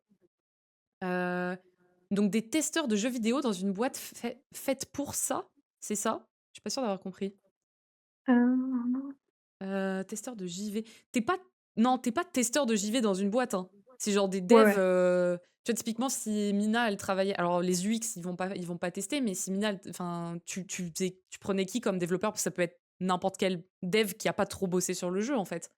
Ouais, c'est ça. Mais en Mmh, fait, on essaie d'équilibrer un petit peu dans les profils, donc on essaie de pas prendre, par exemple, que des GD ou mmh, que des, sound designers, je sais pas, je dis au pif. On essaie vraiment d'avoir un peu une répartition dans les profils, sinon, ça biaise un petit peu le playtest et puis on essaie ouais, aussi d'avoir des répartitions dans les projets pour que, tout le monde puisse participer, qu'il y ait pas qu'une seule équipe représentée. ouais. Et du coup, l'énergumène, non, cibler les joueurs, ça biaise pas parce que justement, si jamais tu cibles, admettons, Koira, c'est pas du tout pour des gens, qui s'intéressent à des jeux, narratifs, tu vois? Avec une direction artistique spécifique et tout. Si admettons, tu te prends un joueur Elden Ring qui vient tester ton jeu, Koira, en lui disant: «Tu penses quoi des puzzles? Tu penses quoi de l'histoire?» Peut-être Ouais, qu'en gros, il va juste te dire: «Bah, je le note 1/5», alors qu'en tellement. fait, c'est pas du tout le genre de joueur qui va acheter ça et donc du coup, c'est pas du tout ces retours qui vont t'intéresser, tu vois? Donc voilà. Vas-y, je passe à petite slide d'après si jamais tu as envie de dire des trucs, Allez-y. n'hésite pas. Ah oui, et j'ai demandé: «C'est quoi que tu apprécies le moins?» Ah oui, et donc Ah c'est ce oui. sujet-là. OK, Et du on y coup, arrive. voilà, c'est surtout, en fait, un peu inhérent au métier que je fais. C'est qu'on a toujours une position un peu particulière entre, les développeurs et les joueurs et du coup, c'est difficile, je trouve, quand tu es pas dans l'équipe, de faire des feedbacks et surtout à des personnes que tu connais pas.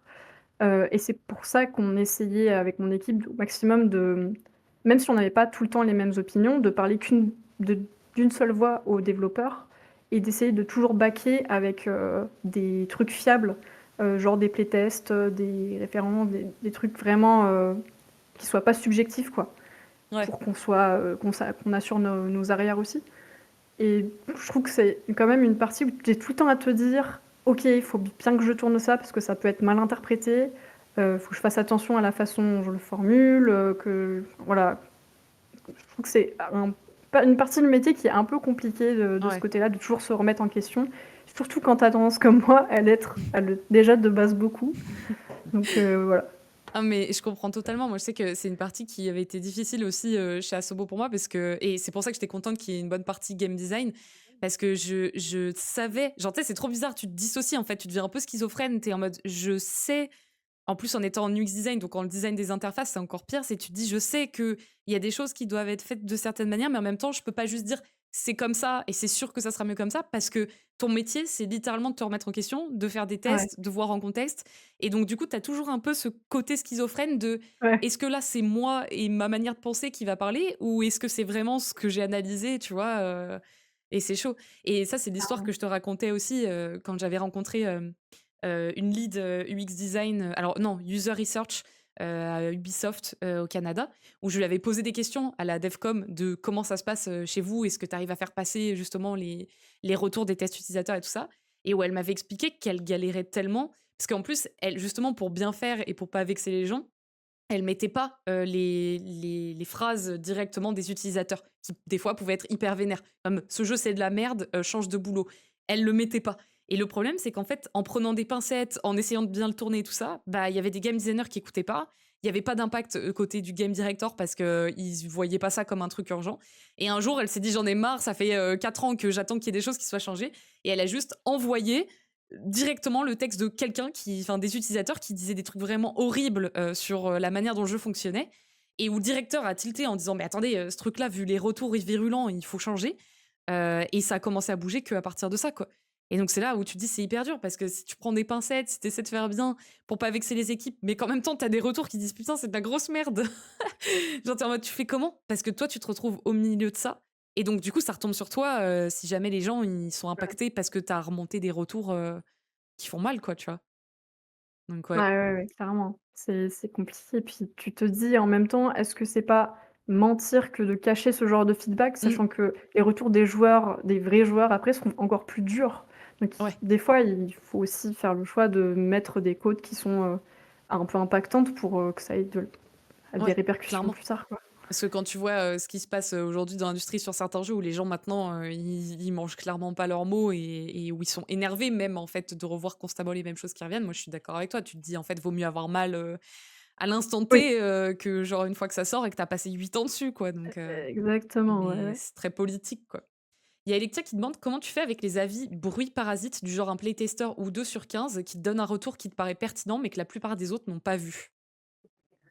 Mmh, c'est une bonne question. Alors, Mmh.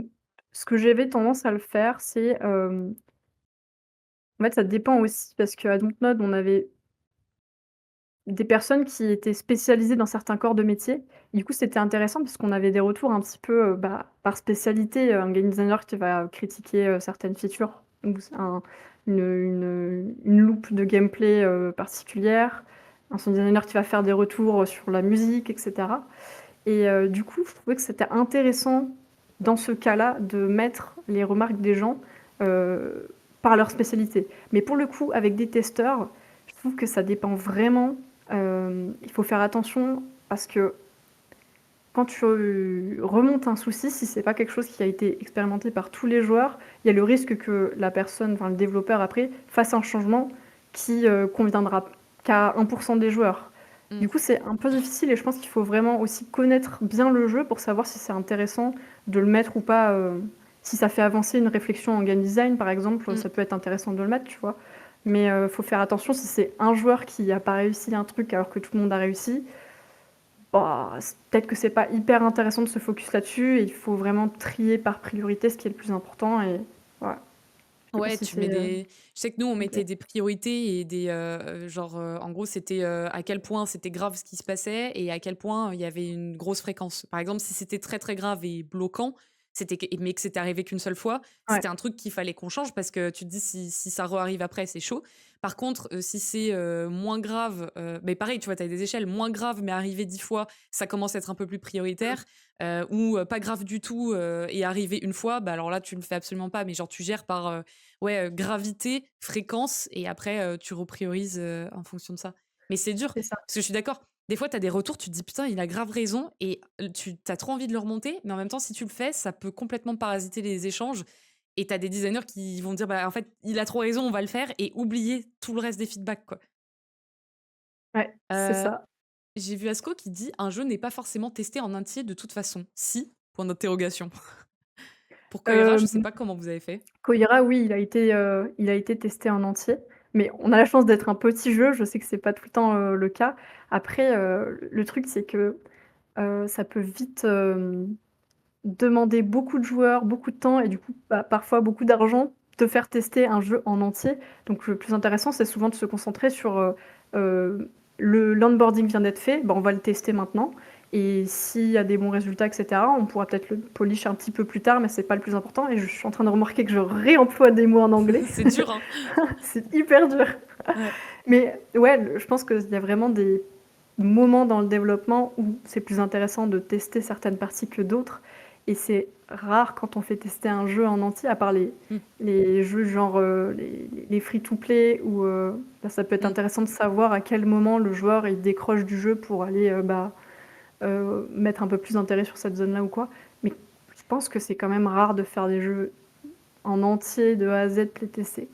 Mmh. Nous, je sais que typiquement, côté, Flight Sim, le truc est tellement énorme qu'en gros, ce qu'on voulait absolument, tester et c'est triste, hein, mais c'est de se dire: «Il faut que la première heure soit propre». Genre, faut au moins que la première Ouais. heure, que l'onboarding et enfin, que les tutoriels, que la manière d'amener les joueurs dedans et tout, ce soit propre et clean. Mais, mais clairement, enfin, genre, nous, on était en mode: «Mais c'est ça faisait chier, qu'on n'ait pas pu plus tester et clairement, enfin, on était beaucoup à se dire, «Ça aurait été cool d'avoir bien plus de temps», tu vois? Genre pour tout tester, Ouais. pour tout mettre au propre, pour, mettre ce qu'on a envie de mettre dans le jeu.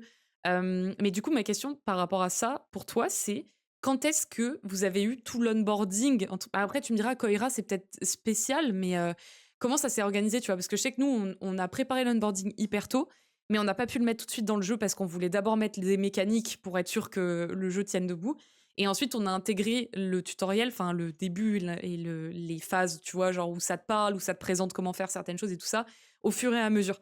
Et donc, du coup, pour Mmh. le tester, c'est arrivé bien plus tard parce que c'était pas du tout intégré avant. Pour Koira, ça s'est passé comment? Bah, c'était un petit peu pareil. En fait, ce qui a été fait en premier, c'est surtout le début, milieu de jeu. Mais le début du jeu, il a été testé beaucoup, beaucoup de fois, et il a changé aussi beaucoup de fois. Du coup, on a pu vraiment avoir pas mal de retours, au fur et à mesure et suite aux retours, c'est ça qui a vachement façonné le début du jeu. En fait, au début du jeu, je me souviens qu'on n'avait pas du tout la statue. La statue, en fait, elle arrivait après qu'on ait, je perds mes mots en français, hem, apprivoisé le chien. Et OK. en fait, on se rendait compte que, les joueurs comprenaient pas forcément pourquoi on leur demandait d'apprivoiser le chien, puis après d'aller voir la statue, alors qu'on Mmh. a directement l'introduction auprès de la statue, au tout début du jeu avec, l'introduction La sur petite les pop. notes de musique. Ouais. C'est ça et du coup, on comprenait qu'après, c'est le chien qui donnait les notes et qu'il fallait revenir à la statue. Donc ça, c'est vraiment quelque chose qui a évolué au fur et à mesure des playtests, qui était pas du tout OK. là et le sujet des tutos en lui-même était ça a vraiment évolué énormément et c'est quelque chose qui a été compliqué, mais qu'on a fait beaucoup de playtests, en fait, là-dessus et ça s'est amélioré, petit à petit. C'est vrai qu'on a mis du temps à tester, en fait, ça s'est vraiment pas fait Mmh. en un seul mois, quoi. Ouais. C'est dur, hein, parce que tu as vraiment ce rythme, de, qu'est-ce qu'il y a de dispo, dans la build du jeu actuel, versus, qu'est-ce que toi t'aimerais tester. Puis il y a toute Ouais, la priorisation de tout ça de et c'est chaud en vrai, hein.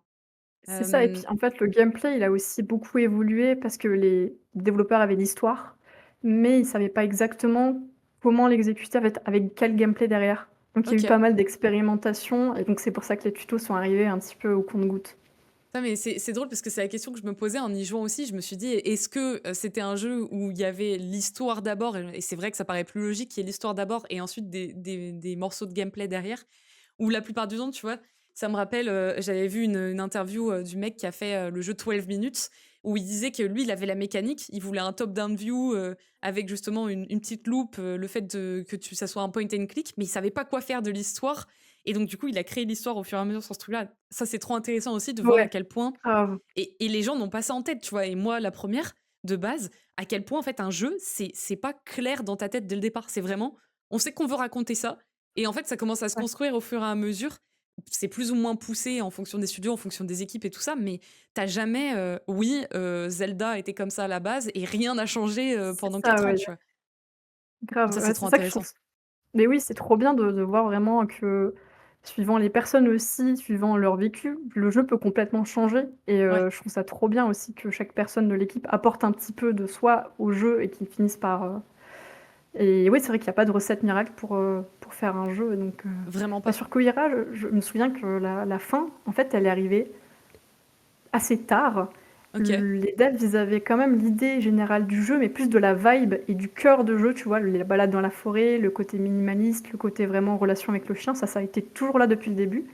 Mais la fin, elle est arrivée qu'assez tard et elle est arrivée pas trop tard non plus pour qu'on puisse la tester auprès de joueurs avec Playing Lab et vérifier que ça fonctionnait bien et que voilà, ça ils étaient pas Et déçus et ils ont fait exprès l'ascenseur émotionnel comme ça là, genre ça oui, se voit oui. ils étaient en mode: «Ouais, est-ce qu'on tue le chien? On tue pas le chien, on tue le chien, on tue pas le chien». Oui, oui, mais je crois qu'une des volontés au début de Ben, c'était d'avoir une fin un peu mélancolique, OK, mais plutôt triste quand même. OK. On a essayé de pousser pour avoir quelque chose de un peu cute et de positif parce qu'en plus déjà dans Life is Strange ah non, je vais pas spoiler. Non, j'ai failli spoiler. Attention, C'est Life is attention. Strange 2. Mais on a déjà des chiens qui meurent dans tous les jeux de Dontnod, donc Non mais autant tous les jeux essayer de d'en manière garder un générale. jeu. Tous les jeux, même, moi je sais que quand, j'ai fait, Plectel, au tout début, c'est au tout début, donc je m'en fous, je le spoil. Mais tout début, t'as un chien avec toi, t'es en mode: «Bah, voilà Ouais, quoi». ouais. Dans The Et Last of donc, Us aussi, c heu, c'est dur. je regrette la happy ending de Quara. Attends, ça veut dire quoi l'énergumène? Tu voulais que ça se passe mal? Il y a Seth Animax qui a dit: «Comment on définit l'univers et l'esthétique d'ailleurs? Ça peut changer drastiquement au fil des itérations» ou dès le début ils avaient l'idée, statue, chien, enfin tout du coup, peut-être pas Bah, je statue? Je pense sais pas si alors, pour le cas de Koira, ils avaient vraiment l'idée des hop, visuels dès le début. Ils ont commencé, à travailler là-dessus en premier d'ailleurs avec la musique, et ils avaient vraiment cette idée de faire quelque chose, un peu pastel, mais avec des couleurs très contrastées, donc entre le blanc et le noir et ça, c'est toujours resté. Ils avaient envie de faire un jeu minimaliste, c'est aussi resté. Bon, même si le jeu, il a quand même pris, des petits soucis, enfin, il se passe plein de trucs à l'écran quand même, c'est moins minimaliste qu'avant, mais il y a toujours ce truc de contraste et mmh. du coup, je pense que la patte du jeu et ouais, la vibe, elle était là depuis le début, OK. ouais, pour Koira. Toi, tu pas du tout fait de retour, spécifiquement sur la DA ou d'autres choses comme ça, sur les Non, couleurs utilisées? Non, pas du tout? mais OK. mon lead, alors si ça a pu être le cas dans le cadre de mais il y a eu pas mal de moments où il y a eu des soucis de lisibilité parce que, OK, des fois le personnage, on avait un truc qui arrivait, au 1er plan et du coup le personnage était caché derrière, mais du coup toutes les animations, dès qu'il se passait quelque chose, étaient cachées derrière aussi. OK, Hem, il y avait aussi les buissons qui étaient, beaucoup moins saturés et qui se fondaient presque dans le sol et du coup, les gens avaient vachement de mal à savoir où se cacher ou pas. Donc ça, OK, c'est quelque chose qui a changé aussi sur base de retours, sur les couleurs et cetera. Mais après sur le cœur en lui-même du jeu, c'est beaucoup mon lead qui a la spécialité d'art, qui a fait des retours et je pense que ça a pu améliorer un peu, surtout les animations et l'expression de Koira, OK. Ouais, non, mais qui a ça, beaucoup elles sont elles évolué. sont elles sont ouf. Attends, mais donc du coup, là-dessus aussi, ils avaient pas ça de base et donc il a dû, améliorer ça pour que le petit chien, il soit plus expressif? Moi, j'ai envie de Ouais. l'appeler Rodolphe, du coup, genre, j'ai pas envie de l'appeler Koira. Ouais, franchement, il y a tête de Rodolphe, ouais. Mais oui, oui, ça fait partie enfin, vraiment, il y a eu un gros, gros travail sur les animations, surtout parce que c'est hyper difficile de faire un jeu sans aucun mot, où Ouais. tu arrives à comprendre ce qui se passe. Du coup, ça doit passer par les animations d'un personnage et c'est quelque chose qui a vraiment été travaillé, depuis le début jusqu'à la fin, je crois, ouais, Ah ouais. mais c'est trop bien fait parce que tu comprends directement en fait dès qu'il a une enfin puis même avec les animaux, c'est vraiment que comme ça qu'on arrive à communiquer donc en fait, c'est tout le cœur du gameplay de dire: «Bah, oh il a faim, il a peur, il a pas envie de m'approcher» ou des trucs Ouais, comme ça et d'avoir de l'empathie avec le petit animal de cette manière donc franchement, c'est grave. stylé. Et je voulais te demander, est-ce que au niveau des playtests, j'étais la plus nulle avec les puzzles et les trucs comme ça ou est-ce qu'il y a des gens qui ont galéré comme moi par pitié? Ouais, il y a des gens qui ont galéré, t'inquiète pas OK. et en fait, c'est rigolo parce qu'à chaque fois, tu vois, j'ai l'impression d'avoir du recul sur le jeu et vu que je fais des playtests, d'avoir l'habitude, Mmh. mais en fait, ça me malgré le fait qu'on ait fait plein de playtests et tout, il y a toujours des petites frictions qui Mais restent bien sûr et ça et il en faut. forcément et oui et heureusement Mmh. qu'il y en a d'ailleurs, Mais du coup, à chaque fois, enfin, c'est impossible que quelqu'un ne bloque pas sur le jeu. Après, Ouais. là, je suis contente, t'as pas non plus hésité Non, pendant non. 15 minutes, resté bloqué, à Non, part puis je dans un suis. En buisson. fait, l'autre truc qui est différent, et ça, c'est un truc que j'ai remarqué, et c'est fou, et c'est pour ça que je me dis, ben, les tests qui sont organisés, par exemple, quand t'as quelqu'un qui est à côté de toi ou que tu sais que t'es filmé, il y a Mm. un côté bien plus stressant où ton cerveau, il capte, enfin, il lit moins les choses. Je sais que par exemple, quand je suis en live, et c'est pas une excuse, c'est la meuf qui essaie de trouver des excuses. Écoutez, je suis forte normalement. Non, mais quand t'es en live, genre, tu sais qu'il y a des gens qui te regardent en même temps, et donc, du coup, Ouais. je sais que sur Chant of Scénar aussi, et Koira, c'est pour ça, à des moments, je suis en mode, mais c'est pas possible en fait, c'est pas possible de bloquer comme ça, pourquoi je bloque? Et Non, tu te ne focus t'inquiète sur le pas. fait tu te Ouais. focuses sur le fait que, tu vois, genre, t'es en mode, je suis regardée ou je suis enregistrée ou il y a un UX, enfin un UX researcher, tu vois, qui est à côté de moi et qui regarde, et où c'est différent. Puis on a tous nos manières d'interpréter qui sont différentes aussi, tu vois. Genre, moi, je sais que quand je regarde des gens jouer à des jeux où tu vois, Outer Wild, c'est peut-être le meilleur exemple. Je sais pas si tu l'as fait, mais quand tu Ouais. regardes plein de personnes jouer, c'est total. On n'a pas du tout la même expérience sur le jeu. C'est ouf, quoi. Ouais, Donc, carrément. mais non, Et ça oui, va. mais sur Là, j'ai pas trop bloqué. En vrai, c'est juste que dans ma tête, j'étais en mode pitié, pitié que j'en sois pas trop nulle quand même. ouais. Mais après, ça a été aussi un autre enjeu tu me dis si je parle trop vraiment, mais ça a été un autre enjeu sur Koira, la difficulté des puzzles. Parce qu'au début, ils ont eu naturellement la tendance à faire des puzzles de plus en plus difficiles. Ok. Sauf qu'en fait, ça rentrait, c'était trop punitif. Le stealth aussi était vraiment compliqué à comprendre pour les joueurs. Et comme tu disais toi-même, tu avais du mal à comprendre les Et les limites patterns un des peu, chiens. et les patterns, c'est ça. Ouais. Et du coup, c'est très très punitif et ça a vraiment été adouci pour Ok. pas que ce soit trop bloquant en tout cas. Et que juste, bah, tu sens qu'il y a de la tension, tu as peur que les chasseurs te poursuivent, mais tu vas pas bloquer pendant des heures dessus non plus et c'est pas le Hmm. but. Ouais, c'est ce que je me dis, c'est dans un petit jeu comme ça, et c'est pour ça, genre, tu te dis, en fait, on va pas me demander d'être hyper précis dans mes mouvements, des trucs comme ça. L'objectif, c'est plus que tu sois un peu tendu et que tu stresses, tu vois, de qu'est-ce qui peut se passer sans trop bloquer. Mais ouais, c'est vrai, je sais pas pourquoi j'avais bloqué sur les patterns, alors qu'en fait, j'ai vu, je crois que je pensais qu'ils s'orientaient en fonction du bruit que je faisais ou de où j'étais. Et en Hmm. fait, je me suis rendu compte que pas du tout. Ils avaient juste un fonctionnement, j'ai l'impression, qui était comment dire, merde, Crypté. préenregistré, pas préenregistré, mais ils faisaient les mêmes Ouais, mouvements, ouais. les chiens en tout cas, pas les humains, Oui, alors mais il y a certains moments où les mouvements étaient scriptés et d'autres ah oui, moments où selon le bruit que tu faisais, ils ils venaient te viennent. voir. Mm. Ouais. Et donc c'est vrai que la différence entre les deux et la petite subtilité est difficile à comprendre des fois. Et il y a l'énergumène qui dit c'est quoi la morale de Quara du coup. Bah, franchement, moi j'ai bien aimé ta morale. Je trouve que c'est cool qu'on puisse faire une interprétation personnelle Mm. de la fin, d'avoir une fin un peu ouverte. Et je pense que c'était l'intention des devs aussi de C'est vraiment cool. avoir quelque chose qui soit pas fermé et brut sur un avis, tu vois. Donc je Ouais. trouve ça cool que tu aies trouvé ton interprétation à toi et bah voilà, la morale, Non mais vous la choisissez. ouais, c'est ça, démerde-toi avec ça, l'énergumène, Allez, ok.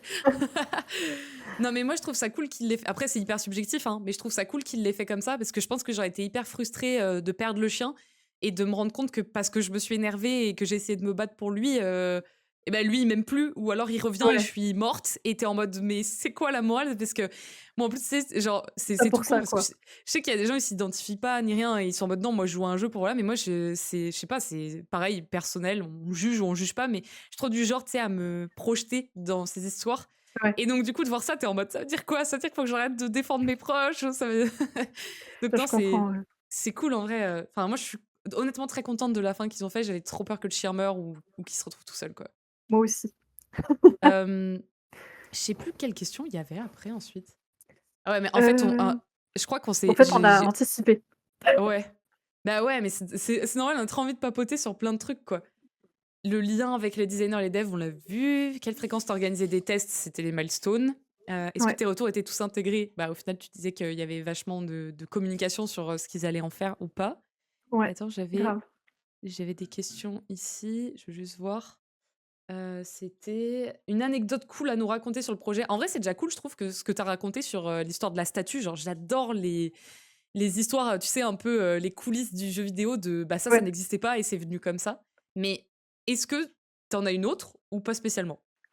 J'en avais préparé quelques-unes, donc oui. Bah, alors petite anecdote, mais c'est vraiment anecdote d'anecdote. Pendant un playtest, donc on faisait tester la fin du jeu et le moment où tu es dans la maison, où tu dois allumer, le feu, on te demande de mettre des petits sticks, tu sais, dans le feu pour Oui, l'alimenter.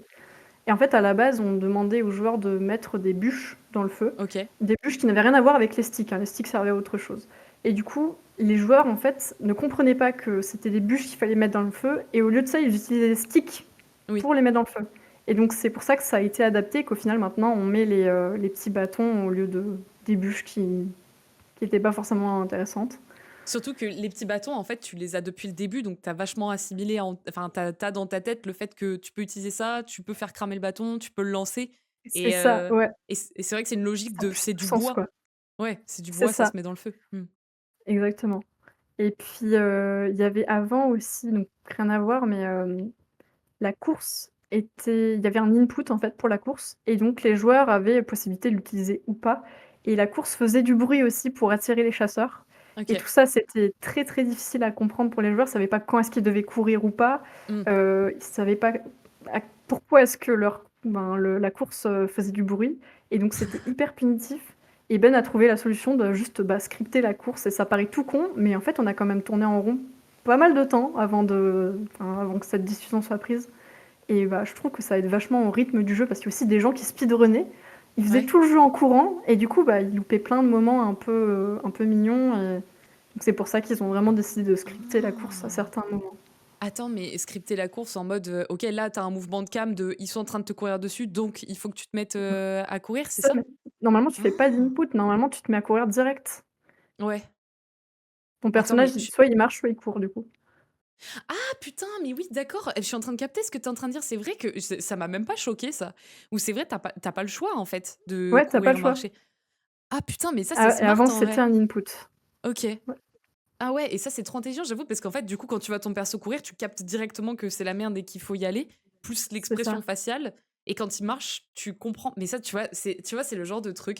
C'est tout con, mais c'est ton cerveau, il l'assimile direct et il est en mode, ok, c'est ça qui est en train de se passer. Et j'aurais adoré voir la version où tu as l'input de faire courir Ouais, pour voir à quel point ton cerveau ne capte pas parce qu'en fait, il voit pas cette différence, quoi, tu vois. Et c'est il est en ça. mode, C'est le genre de subtilité qui te dit: «Mais oui, mais c'est tout con en fait», mais le temps d'y réfléchir et d'y parvenir, j enfin je trouve c'est vraiment, ouais, c'est trop rigolo du coup. Ça paraît très naturel et en fait, c'est parfois des idées un peu dures à trouver, voilà. ouais, ouais, mais vraiment, parce que tu as la tête dans le guidon, parce qu'en fait, tu vois pas de l'extérieur et c'est ça qui est fou. C'est aussi un truc, de ce pourquoi je voulais, faire une chaîne YouTube et puis après, genre, de dire: «Bah, faut faire venir les gens du jeu vidéo, en parler et faut parler des coulisses et tout». Parce qu'en fait, tu te dis: «Mais quand nous, on est en tant que joueur, tu regardes et en fait, tu fais l'inspecteur des travaux finis, tu te dis: "Mais pourquoi ils ont pas fait ça?"» Sauf qu'en fait, Oui, ce que tu pas en tête, c'est que toi, tu as déjà le jeu avec, 10 000 de problèmes en moins et que en fait, tous les autres problèmes, c'est des problèmes qui étaient peut-être moins importants, moins vus, moins graves et toi, tu te dis juste: «Bah, il y a un autre jeu, c'est ça, pourquoi vous le faites pas?» Bah, peut-être parce que les devs, ils ont pas testé l'autre jeu, parce qu'en fait, ils ont la tête dans le guidon, parce qu'ils ont peut-être même pas vu ce problème-là et c'est ça, c'est tellement de comme quand raison. tu cries mais c'est comme tout, en fait. C'est dès que tu commences à dire: «Bah, tiens, t'aurais dû faire autrement» et que tu mets les mains dedans, t'es en mode: «C'est pas pareil de recommencer à zéro que de faire, un audit, quoi», entre guillemets. Ouais, grave.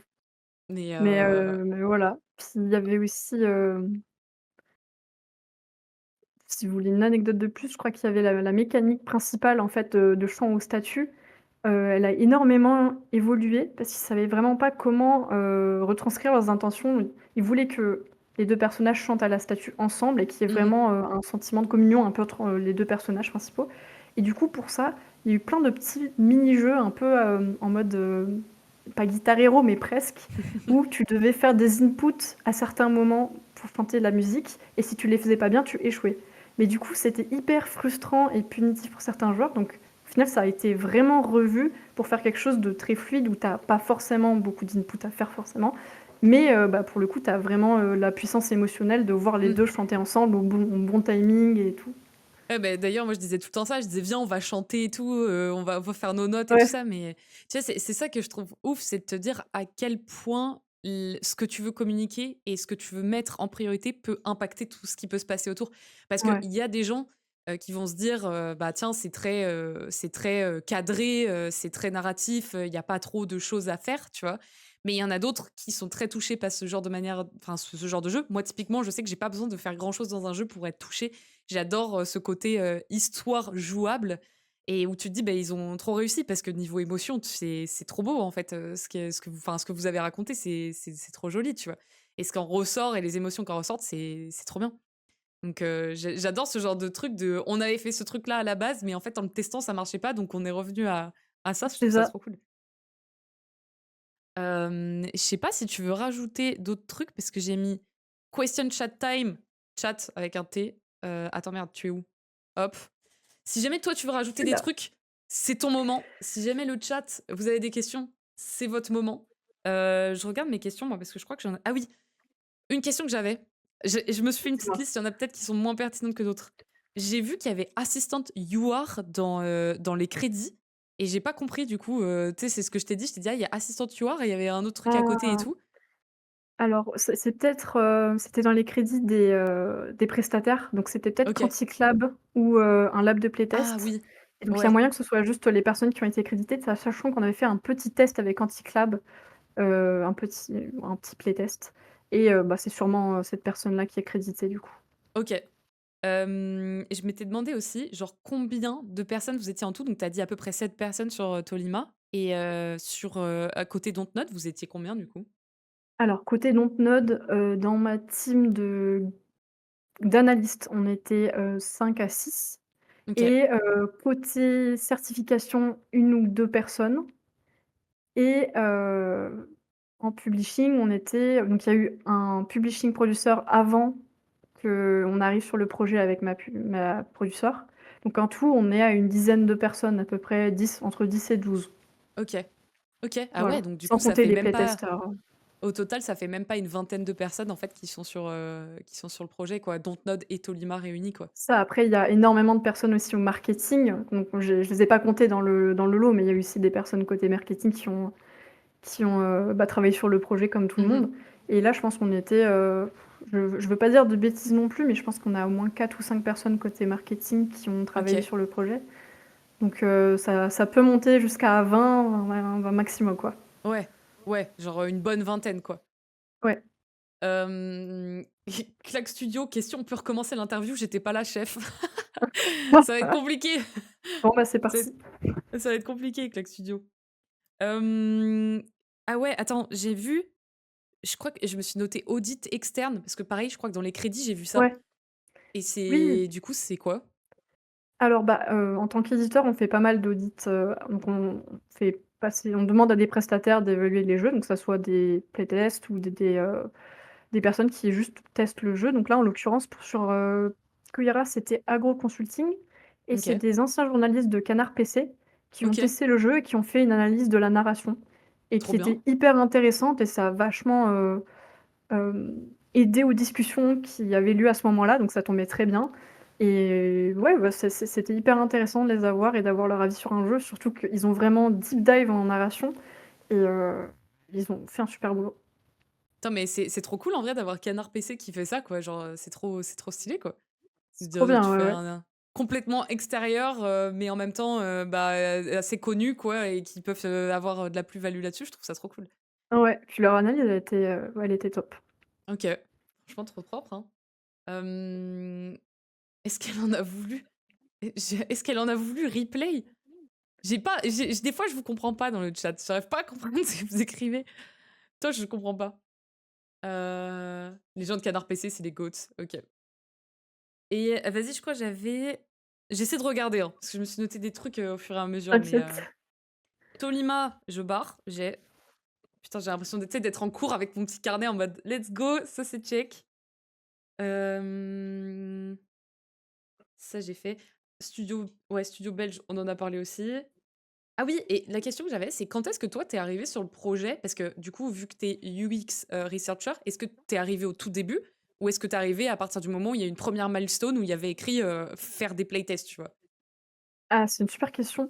Bah, pour le coup, je suis arrivée à la deuxième milestone, parce que c'était le début de mon stage et la première milestone, elle avait, commencé juste avant. Du coup, je suis arrivée au tout début Pas quand il y avait forcément, j'ai quand même donné mon avis sur le jeu parce que c'était un peu une introduction et c'était un projet qui était, plutôt simple pour commencer. Mais en fait, c'est devenu intéressant plutôt après, de mon côté. Et c'est à ce moment-là que je suis devenue, je crois que c'est un an plus tard que je suis devenue la référente sur le projet et qu'on a Ok. commencé à vraiment faire pas mal de playtests. Mais en fait, dès le début du projet, il y avait déjà des choses testables. Donc en théorie, il n'y avait pas de raison que j'arrive pas à ce moment-là. Ok. C'est cool ça en vrai parce que du coup ça fait que t'arrives pas trop tard et genre tu peux directement être avec les équipes aussi et voir Ouais, c'est ça. l'évolution quoi au fur et à mesure. C'est ça. Et je crois que c'est tout, hein. Si, bah, le seul truc que je trouvais trop cool, c'est ce que tu racontais, mais je sais pas si c'est parce que c'est côté éditeur ou pas, mais tu disais que votre équipe, elle était composée de plein de personnes différentes. Tu pas que des UX ou des UR. Et ça, je trouve ça trop cool parce que je sais que nous, notre équipe, à la base, c'était censé être que des UX, tu vois. Et après, on a commencé un peu se mélanger avec un système designer notamment, mais c'est plus parce que système design et GD, mais c'est plus parce que l'organisation interne était un peu compliquée, donc ils se sont retrouvés sous mon lead en même temps. Mais tu vois, c'était vraiment des équipes en mode par métier et pas. Mm. Enfin, c'est arrivé très tard, les équipes par feature, entre guillemets, dans le jeu. Et je trouve ça trop cool, en fait, de se dire, t'es dans une équipe avec plein de gens mélangés, pas uniquement les mêmes personnes qui sont dans le même corps de métier que toi. Parce qu'au final, Ouais. bah, dans l'équipe, t'es en mode, on est tous dans la même merde, on est tous sur le même projet, on fait tous ce même truc. Et du coup, tu vois plein de métiers différents. Et ça fait moins ce côté un peu, tu sais, cluster Ouais, de c'est on est la clair. team de tel métier, quoi. Et c'est ça, et Donc, puis c'était hyper riche du coup comme discussion parce que tout le monde avait un peu son angle de vue à apporter et ça faisait beaucoup de débats dans l'équipe, donc c'était super, super constructif. Et bah, du coup, ouais, j'ai vachement appris avec tout le monde. franchement, c'est trop cool. Et il y a Electia qui dit qui doit y aller. Donc, des bisous, franchement. Et il dit c'est trop bien, merci pour le live. Et merci à vous deux pour la préparation de l'interview et tout. Donc, Bah, ça fait avec trop plaisir. plaisir que tu sois passé. Ça fait trop plaisir. Et j'ai vu demander des retours à des journalistes. Vous avez pas peur de retours trop pro, entre guillemets, et pas vraiment joueurs? C'est vrai. Alors après, quand on demande à des journalistes, justement, c'est parce qu'on veut avoir l'avis de journaliste, sinon on ferait des playtests. Hmm. Et c'est intéressant justement de alors je sais que souvent, le marketing aime bien, avoir des journalistes parce qu'ils font une estimation du métacritique. Après, je trouve que le métacritique, c'est hyper subjectif et c'est Ah, mais toujours vraiment. difficile de le calculer. Mais, c'est quelque chose aussi qui, bah, attire, ce côté-là.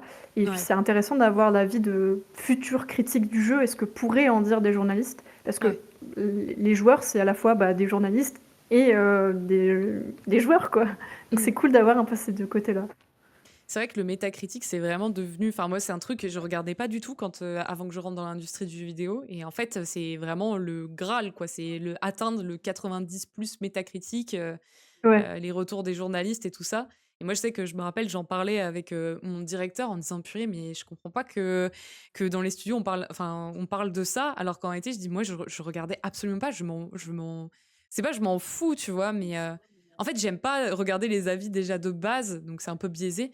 Mais c'est vrai que les avis de journalistes, tu sais jamais vraiment trop à quel point tu peux être biaisé dans le sens où c'est en mode c'était hyper cool parce qu'on a rencontré le studio, on a rencontré les gens du studio, on a fait un événement avec les gens du studio. Et donc, du coup, si tu vis tout ça qui est trop cool, tu peux avoir tendance à donner une meilleure note que par exemple juste un joueur qui n'aurait pas vécu tout ça et qui sera en mode j'ai démarré le jeu, c'est buggé, c'est ouais. bon.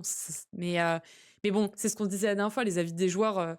Même sur Metacritic, c'est le bordel. Tu vas avoir des gens qui mettent 100 pour compenser les zéros, ceux qui mettent zéro Oui, pour démolir ouais, un oui, studio. Enfin, donc ouais, c'est complètement. chaud. Ouais. Donc voilà, moi j'ai plus de questions. Toi, je dis quoi? Puis Metacritic a montré des grosses failles de sécurité, ouais, avec le review bombing. Mmh, mmh, mmh, Satanimax, mmh. dit quand vous parliez de milestone, tu disais qu'un jeu qui n'en prévoit pas n'ira pas loin. Comment ça se définit les différentes milestones concrètement? Euh, je me corrige, c'est pas il n'ira pas loin parce qu'en vrai, je pourrais pas parler pour tous les studios, mais c'est vrai que c'est comme si tu disais que dans un projet, t'es pas du tout organisé sur qu'est-ce que tu décides de faire au fur et à mesure. Et en fonction de la taille du studio, si tu te dis pas dans un mois et demi, il faut qu'on ait à peu près ça qui soit sorti. En tout cas, chez nous, c'était ça chez Asobo. Ça veut dire que tu coordonnes pas toutes tes équipes à se concentrer sur un seul et même objectif pendant un certain temps. Et donc, tu pourrais avoir les devs qui sont en train de, je sais pas, travailler les outils, travailler une mécanique du jeu, travailler quelque chose de spécifique. Alors que par exemple, les UX, ils vont faire des playtests sur l'histoire, alors qu'en fait, on s'en fout, c'est peut-être pas le moment de faire ça. Et donc, en fait, l'objectif de ces milestones, c'est vraiment se dire, OK, les gars, voilà ce que les game designers ont demandé, une liste énorme, et voilà comment on essaie de la séparer tout au long du projet. Et après, comment tu les définis? Bah, c'est plus un travail de producteur. En vrai, je pourrais pas trop me prononcer parce que c'était grave galère. Nous, on a vraiment galéré. Ça changeait à chaque fois en fonction de ce que Microsoft demandait, en fonction des bugs qu'on trouvait, en fonction de retours de journalistes, de retours de tests alpha. Parce que c'est vrai, tu en parlais tout à l'heure, Mina. Tu disais faire des tests de jeux en entier. Nous, je sais que pour le coup, à un moment, on a sorti une alpha où pendant un week-end, il y avait 200 joueurs ou un truc comme ça qui étaient sur le jeu vraiment pendant tout Mmh. le week-end. Et on arrivait à traquer combien d'heures ils avaient fait à peu près sur le week-end, où est-ce qu'ils avaient réussi à aller et quels étaient les retours qui remontaient. Donc, il n'y avait clairement pas tout le jeu qui était testé, mais au moins, on avait ces feedbacks-là. Et donc, Ah, c'est trop intéressant. ouais, c'était cool. Après, ça te fait pas des retours sur tout ce que tu veux et surtout nous ça avait été organisé assez tard par rapport au moment où il y avait eu l'alpha tu vois qui était sorti donc Mmh. galère ensuite de modifier et de faire Ouais. des correctifs quoi mais définir les différentes milestones c'est vraiment un travail de prod avec les GD et avec les directeurs de pôle je dirais. Donc Ouais. franchement moi j'ai juste envie de C'est dire c'est galère c'est grave c'est galère. hyper complexe franchement, Ouais. je pense que je ne deviendrai pas producteur pour cette raison. Ah ouais, ah ouais mais C'est vraiment. Producteur, enfin, producteur, chef de projet, en fait, tous ces métiers-là d'organiser, un projet de manière générale, moi j'ai déjà donné en alternance et j'ai fait: «Plus jamais!» J'ai perdu 10 ans, de ma v ouais. enfin, genre littéralement 10 ans de ta vie, tu es en mode 10 ans d'espérance de vie. Ouais, ouais. Hop là. Bah, c'est une charge mentale, mais tu dois Ah vraiment ouais tout anticiper, quoi. Il y a des gens et dans pour le qui c'est hyper stimulant et trop mmh. bien, mais je pourrais pas, je pense. Mais surtout dans le jeu vidéo, genre dans le jeu vidéo, vu que tu peux avoir des moments, tu vas avoir un bug ou une mécanique, on va être en mode bah ok, ça va être trop facile. En fait, tu te rends compte que t'as passé un mois dessus et que t'as pas du tout réussi à faire ce que t'étais censé faire. C'est là où c'est galère. Autant dans le web, c'est rodé, autant dans le jeu vidéo, tu peux te retrouver avec un truc, ça arrive dans la build et tu te dis mais en fait ça marche pas, faut tout refaire Mmh. et ça change tout ton plan quoi. Mmh, mmh, Mais, mmh, mmh. mais ouais. Les milestones sont aussi parfois imposés par les éditeurs pour valider l'avancée du projet et donner le budget au fur et à mesure. C'est vrai, on y a un. Et les milestones, j'ai l'impression que ça dépend beaucoup des studios. J'ai bossé pour des studios où les milestones étaient hebdomadaires et plus petites. Hebdomadaires, putain. Et d'autres studios où tu avais des milestones tous les 2 3 mois. Ça dépend de l'avancée de la prod. Et j'ai des clients pour qui une milestone égale avancement de la prod. D'autres clients pour qui milestone égale avancement du jeu. Ok, ok.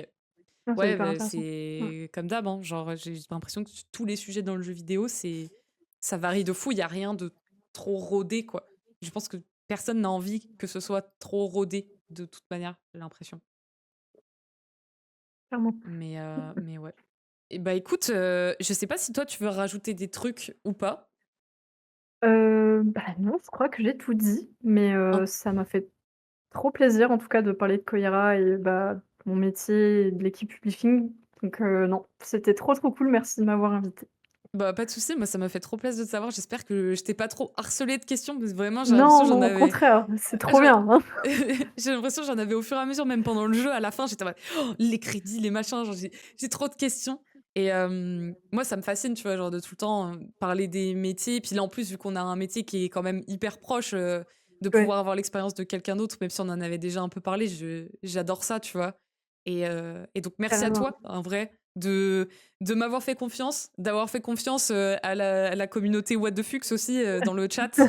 Bah, c'est trop cool. Mais merci Et beaucoup pour toutes vos questions, tout était hyper intéressant et c'est même enfin, du coup, ça m'a fait poser des questions sur lesquelles j'avais pas encore trop réfléchi, donc c'est cool aussi de formuler un peu des réponses, au fil de l'eau. non, c'est trop cool.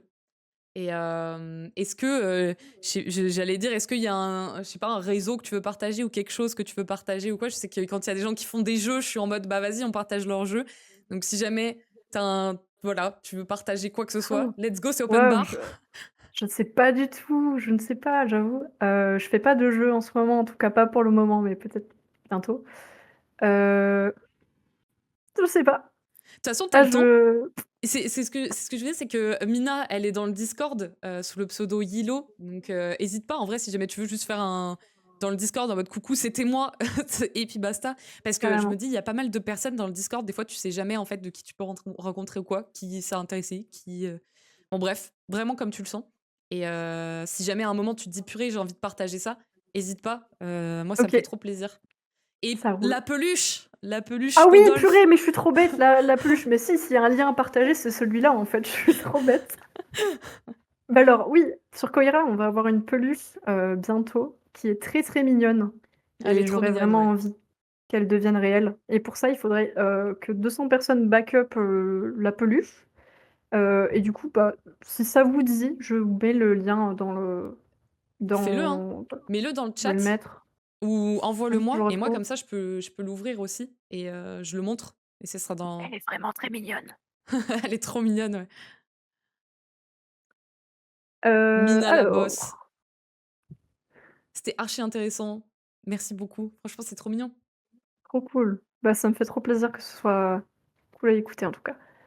Hop, je l'ai ici. Est-ce que tu veux que je l'envoie ou je le mets direct dans le chat? Vas-y, mets-le dans le chat. Et moi, comme ça, je vais le montrer aussi sur l'écran. Coucou Grey Lava. Alors, il y a les rediffs du live directement sur Twitch mis à dispo si t'es sub. Mais en fait, si tu veux, à côté, je fais je fais les VOD, j'en mets directement sur la chaîne YouTube de rediff. Vas-y, attends, je peux prendre ce lien. Je les mets directement en fait sur une chaîne rediff, mais ça a une semaine de décalage. Et hop, je vais ouvrir ça. Allô? Hop là! Attends, Mina, faut que tu reviennes. Tu es où? Tu es là. Je suis là. Alors là, c'est Euh, juste une ombre, mais sur. Il y a des photos déjà de la peluche. Je peux peut-être les partager sur le Discord à la limite. Vas-y, ouais. Ce sera peut-être mieux. Mais elle est très mignonne. Vous allez voir. Cimer Clack Studio pour le gift, en vrai. C'est trop mignon. Tu l'as Hop, envoyé du coup je cherche le serveur. Ok. Ok. Parce qu'à chaque fois, tu disparais. Fais chier. Hop, hop. Mais oui, en tout cas, la campagne là, de financement de la peluche, elle commence que demain. Donc, vous avez le temps. Trop cool. Et en vrai, hésite pas à le partager aussi sur le chat projet du Discord. Comme ça, Grave. on l'a. Je le mettrai moi aussi. Je ferai un message en mode, Ok. en mode, Trop euh, cool. en mode il y a eu Mina qui est passée. Et du coup, ouais, il y aura plus d'interviews plus tard. Il y a des bonnes personnes là qui arrivent. J'ai déjà les 3 prochains aussi avec qui j'ai déjà prévu des personnes qui viennent avec des métiers différents. Donc, comme ça, il n'y a pas que l'UX, il n'y a pas que de la UR. On va avoir aussi, je vous spoil pas trop, mais on aura de la UI, on aura du sound, on aura du concept art, concept artiste et tout. Oh, Enfin, il y trop a bien. vraiment plein de métiers, donc c'est trop cool. Nice work, you're good. Et ouais, et du coup, voilà, Grey Lava, ce que je voulais dire, c'est si tu veux voir, dans une semaine, j'aurais mis le replay sur YouTube en VOD. Comme ça, c'est coupé et t'auras pas les 6 heures de live avec tout le jeu que j'ai fait et tout, si ça t'intéresse pas. Sinon, tu peux sub, je fais ma petite pub. Mais ouais, désolé, en fait, j'ai mis les replays Twitch en mode sub only parce que sinon, en fait, ça se parasite. Il y a les replays Twitch que les gens regardent et du coup, ce que je fais sur YouTube, ça sert à rien. Et je me suis dit, pour les gens qui veulent regarder sur YouTube gratuitement, il y en a plein, bah, je continue de faire les VOD. Et pour ceux qui veulent regarder tout de suite, il y a ça à côté. Mais comme ça permet un peu à tout le monde d'avoir ses avantages, d'avoir ses trucs et tout le monde est content, j'espère en tout cas. La petite peluche, vas-y, je vais regarder ça. Je l'ouvre aussi, comme ça on l'affiche. Hop, tu vas disparaître. Oh non mais oh my god quoi. Hop, je te remets. Regardez-moi ça. Elle est trop cute. Ah merde, j'entends plus Mina. J'avais mute Ah, c'est mon bon. micro. Ah La je pensais que petite c'était moi. pomme qui est Elle est juste en trop dessous, chou. c'est une pomme en bois qui a été faite par mon lead qui sculpte le bois. Oh, Et c'est donc, trop il a mignon. fait plein de petites statues de Koira qu'on a peint après ensemble. Et est-ce qu'elle sera vendue avec la pomme ou pas? Je crois pas. Oh non! Est-ce que vous Il pouvez y en pas a la qu'une mettre? seule. Mais voilà, c'est ça que j'allais dire. Genre, vous la mettez dans un truc et c'est genre Willy Wonka. Il y a, vous payez les Ah, ça 200 serait peluches et rigolo. dedans, il y en a une. Comme Ça ça, serait rigolo. t'as des gens, ils vont acheter genre 5-6 fois la peluche, tu sais, pour avoir la pomme. La pomme d'or. Faudrait qu'on en parle au marketing. Ah, mais vraiment, c'est trop mignon. Mais voilà, bah, ça m'a fait trop plaisir en tout cas, meuf. Merci en vrai d'être venue. Moi, sur Bah, ce, merci, c'était trop cool. ouais, c'était trop sympa. Et j'espère qu'on pourra refaire des petits trucs comme ça aussi. Hein. Genre, là, on a parlé de Koira et tout. Il y a d'autres personnes qui vont passer, mais ça me fait trop plaisir de pouvoir faire intervenir des gens du milieu qui sont passionnés. Je te fais un bisou, À bientôt, bisous, c'était très merci. cool. Bah, franchement, merci d'être passé, puis tout le monde est trop content, donc merci d'être toi. Ça fait trop plaisir, c'était trop sympa de papoter avec toi. Grave. Bisous, Bisous, bonne fin de live. Bisous tout le monde. ciao.